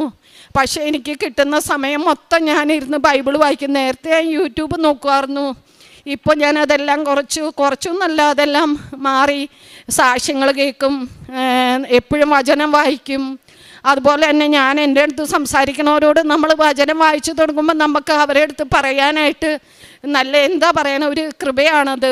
എനിക്ക് അറിയില്ല, മാതാവ് ഞങ്ങളുടെ കുടുംബത്തെ തന്നെ മാറ്റിമറിച്ച് തന്നു. ഒരുപാട് ബുദ്ധിമുട്ടുകളും ഒരുപാട് പൈസയ്ക്കും എല്ലാത്തിനും ഞങ്ങൾക്ക് ബുദ്ധിമുട്ടുണ്ടായിരുന്നു. അതുപോലെ തന്നെ എനിക്കറിയില്ല, ചുമ്മാ അങ്ങോട്ടും ഇങ്ങോട്ടും തിരിയുമ്പോഴത്തേനും വഴക്കും ദേഷ്യവും അരിശവും ക്ഷമയില്ലായ്മയും. പക്ഷേ ഈ മണ്ണിൽ വന്ന് കാല് കുത്തി എല്ലാവരിലും വന്നു മാറ്റങ്ങൾ. ഞാനിനി എൻ്റെ മകനെയും കൊണ്ട് ഈ ആൾക്കാരെ കയറിയേക്കും. ഞാൻ എൻ്റെ മകന് വേണ്ടിയാണ് ആദ്യമേ വന്നത്. എൻ്റെ മകനും കൂടി വന്ന് ഞാൻ സാക്ഷ്യം പറയുന്നതായിരിക്കും. മാതാവിനും ഈശോയ്ക്കും നന്ദി. കുർബാന കുമ്പസാരമെല്ലാം ഞങ്ങൾ യാക്കോബായക്കാരാണ്. ഞങ്ങളുടെ കുമ്പസാരം എന്ന് പറയുമ്പം മാസത്തിലൊരിക്കലൊക്കെ, എന്നാലും ഞങ്ങൾ സൗകര്യം പോലെ 2 ആഴ്ച കൂടുമ്പോൾ അല്ലെങ്കിൽ മാസത്തിലൊക്കെ കുമ്പസാരിക്കും. അതുപോലെ തന്നെ ബൈബിൾ വായന എന്നും ഉണ്ട്. ബൈബിൾ വായിക്കണ ഒരധ്യായമോ രണ്ടധ്യായം ഒന്നുമല്ല, അല്ലെങ്കിൽ അരമണിക്കൂറും അല്ല, കിട്ടണ സമയം മൊത്തം ബൈബിൾ വായിക്കുക. അതൊരു ദാഹമായിട്ടുണ്ട്. അച്ഛൻ പറയണ മാതിരി നമ്മൾ ഇഷ്ടപ്പെട്ട് എനിക്കറിയില്ലാത്ത വാക്യങ്ങൾ ഞാൻ കുറേ നേരം വായിച്ചു നോക്കും, അത് മനസ്സിലാവുന്നവരെ. അതുപോലെ തന്നെ കൊന്ത ഞങ്ങൾക്ക് ഇല്ല എങ്കിലും ഞാൻ പുസ്തകം നോക്കി കൊന്ത ചൊല്ലി എനിക്കറിയാം കൊന്ത ചൊല്ലാൻ. ഇപ്പം ഞാൻ കൊന്ത ചൊല്ലുന്നുണ്ട്. മാതാവിനെ ഈശോയ്ക്കും കോടാനുകൂടി നന്ദി. ശക്തനും ധീരനുമായിരിക്കണമെന്നും ഭയപ്പെടുകയോ പരിഭ്രമിക്കുകയോ ചെയ്യരുതെന്നും നിന്നോട് ഞാൻ കൽപ്പിച്ചിട്ടില്ലയോ? നിന്റെ ദൈവമായ കർത്താവ് നീ പോകുന്നിടത്തെല്ലാം നിന്നോട് കൂടെ ഉണ്ടായിരിക്കും. ജോഷുവ പ്രവാചകൻ്റെ പുസ്തകം 1-ാം അധ്യായം 9-ാം വചനമാണ്. വചനം പറയുന്നത്, ഭയപ്പെടരുത്. ഭയത്തിനിടയിലും മുന്നോട്ട് പോകുവാനുള്ള ഒരു ധൈര്യമാണ് ഉടമ്പടി മക്കളുടെ ജീവിതത്തിൽ ഉടമ്പടിയിലൂടെ ലഭിക്കുന്നത്. മുന്നിലുള്ള ഉത്തരവാദിത്തങ്ങളും വെല്ലുവിളികളും കടന്നു പോകേണ്ട വഴികളും കാണുമ്പോഴൊരു പക്ഷേ നാം ഭയപ്പെടാം. ഏത് സാഹചര്യത്തിലൂടെ പോയാലും ഉടമ്പടിയിൽ നമുക്ക് ഉറപ്പ് നൽകുന്നത് ഉറച്ച മനസ്സോടെ മുന്നോട്ട് പോകുവാനുള്ള ഒരു ധൈര്യമാണ്. ഉടമ്പടിയിൽ ദൈവത്തിൻ്റെ സാന്നിധ്യമാണ് നമുക്ക് ഉറപ്പ് നൽകുന്നത്. പരിശുദ്ധ അമ്മ, കൃപാസനം അമ്മ നമ്മെ ഓരോരുത്തരെയും ഭയം വിട്ട് വിശ്വാസത്തോടെ മുന്നോട്ട് പോകുവാനുള്ള ധൈര്യം നമുക്ക് നൽകുന്നു. ഇത് നമ്മൾ കടന്നു പോകുന്ന ഓരോ പോരാട്ടമായാലും ദൈവം നമ്മോട് കൂടെ ഉണ്ട്, പരിശുദ്ധമ്മ നമുക്കായി ഇടപെടും, നമ്മളൊരിക്കലും ഒറ്റയ്ക്കല്ല എന്നൊരു ഉറപ്പാണ് നമുക്കുള്ളത്. അങ്ങനെയുള്ള ഒരു ഉറപ്പുള്ള ഒരു വിശ്വാസത്തിൻ്റെ ഒരു സാക്ഷ്യമാണ് മീന എന്ന സഹോദരിയും മകൾ മരിയയെ നമ്മളോട് പങ്കുവച്ചത്. അമ്മയോട് ചോദിച്ചു, അമ്മേൻ്റെ വിസയുടെ കാര്യം എങ്ങനെയാകും, മറ്റുള്ള കുട്ടികൾക്കൊക്കെ റിജക്റ്റാണ്, എൻ്റെ കാര്യം എന്താകുമെന്ന് ചോദിച്ചപ്പോൾ തന്നെ പരിശുദ്ധ അമ്മയുടെ സാന്നിധ്യം ഇവർക്ക് വെളിപ്പെടുത്തി കൊടുത്തത് ഒരു മഴവില്ലിൽ കൂടെയാണ്. അവിടെയും ഈശോയും അമ്മയും പറയുന്നത്, ഭയപ്പെടേണ്ട, ഞാൻ നിൻ്റെ കൂടെയുണ്ട്, നിൻ്റെ ദൈവമായ കർത്താവ് നീ പോകുന്നിടത്തെല്ലാം നിന്നോട് കൂടെ ഉണ്ടായിരിക്കുമെന്ന ജോഷുവ പ്രവാചകൻ്റെ പുസ്തകത്തിലെ ആ വചനമാണ് ഉടമ്പടി മക്കളുടെ ജീവിതത്തിൽ. നാം എവിടെ പോയാലും, നാം എന്തിനു പോയാലും ദൈവത്തിൻ്റെ സാന്നിധ്യമാണ് ഉടമ്പടി മക്കളുടെ ജീവിതത്തിൽ നമുക്ക് കാണുവാൻ സാധിക്കുന്നത്. മരിയൻ ഉടമ്പടി ദൈവം നമ്മോട് കൂടെ ഉണ്ടെന്ന വിശ്വാസമാണ്, ഒരു ഉറപ്പാണ് നമുക്ക് നൽകുന്നത്. ഉടമ്പടി ദൈവ സാന്നിധ്യത്തിൽ ജീവിക്കാനുള്ള ഒരു പ്രതിജ്ഞയാണ്, ഒരു ജീവിത രീതിയാണ്. ജീവിതത്തിൽ എന്ത് പ്രശ്നങ്ങൾ വന്നാലും പ്രതിസന്ധികൾ വന്നാലും പലപ്പോഴും നമ്മെ ഭയപ്പെടുത്താം. പക്ഷെങ്കിൽ ഉടമ്പടിയിലൂടെ, അമ്മയുടെ മധ്യസ്ഥതയിലൂടെ നാം വിശ്വസിക്കുന്നത് ദൈവം നമ്മുടെ കൂടെയുണ്ട് എന്നാണ്. ഉടമ്പടിയുടെ ഹൃദയം അനുസരണമാണ്.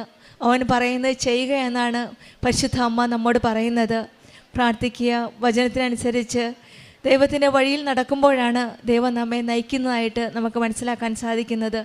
ഒരിക്കലും നമ്മെ വിടാത്ത ആ ദൈവത്തിൻ്റെ കരം പിടിച്ചുകൊണ്ട് അമ്മയുടെ സ്നേഹത്തോടെ, വാത്സല്യത്തോടെ, ആ അനുഭവത്തോടെ നമ്മുടെ ഉടമ്പടി ജീവിതം കൂടുതൽ ആത്മാർത്ഥതയോടെ, തീഷ്ണതയോടെ മുന്നോട്ട് നയിക്കാനുള്ള കൃപയ്ക്കായി നമുക്ക് പ്രാർത്ഥിക്കാം. മീനു ജോർജിനും മകൾ മരിയയ്ക്കും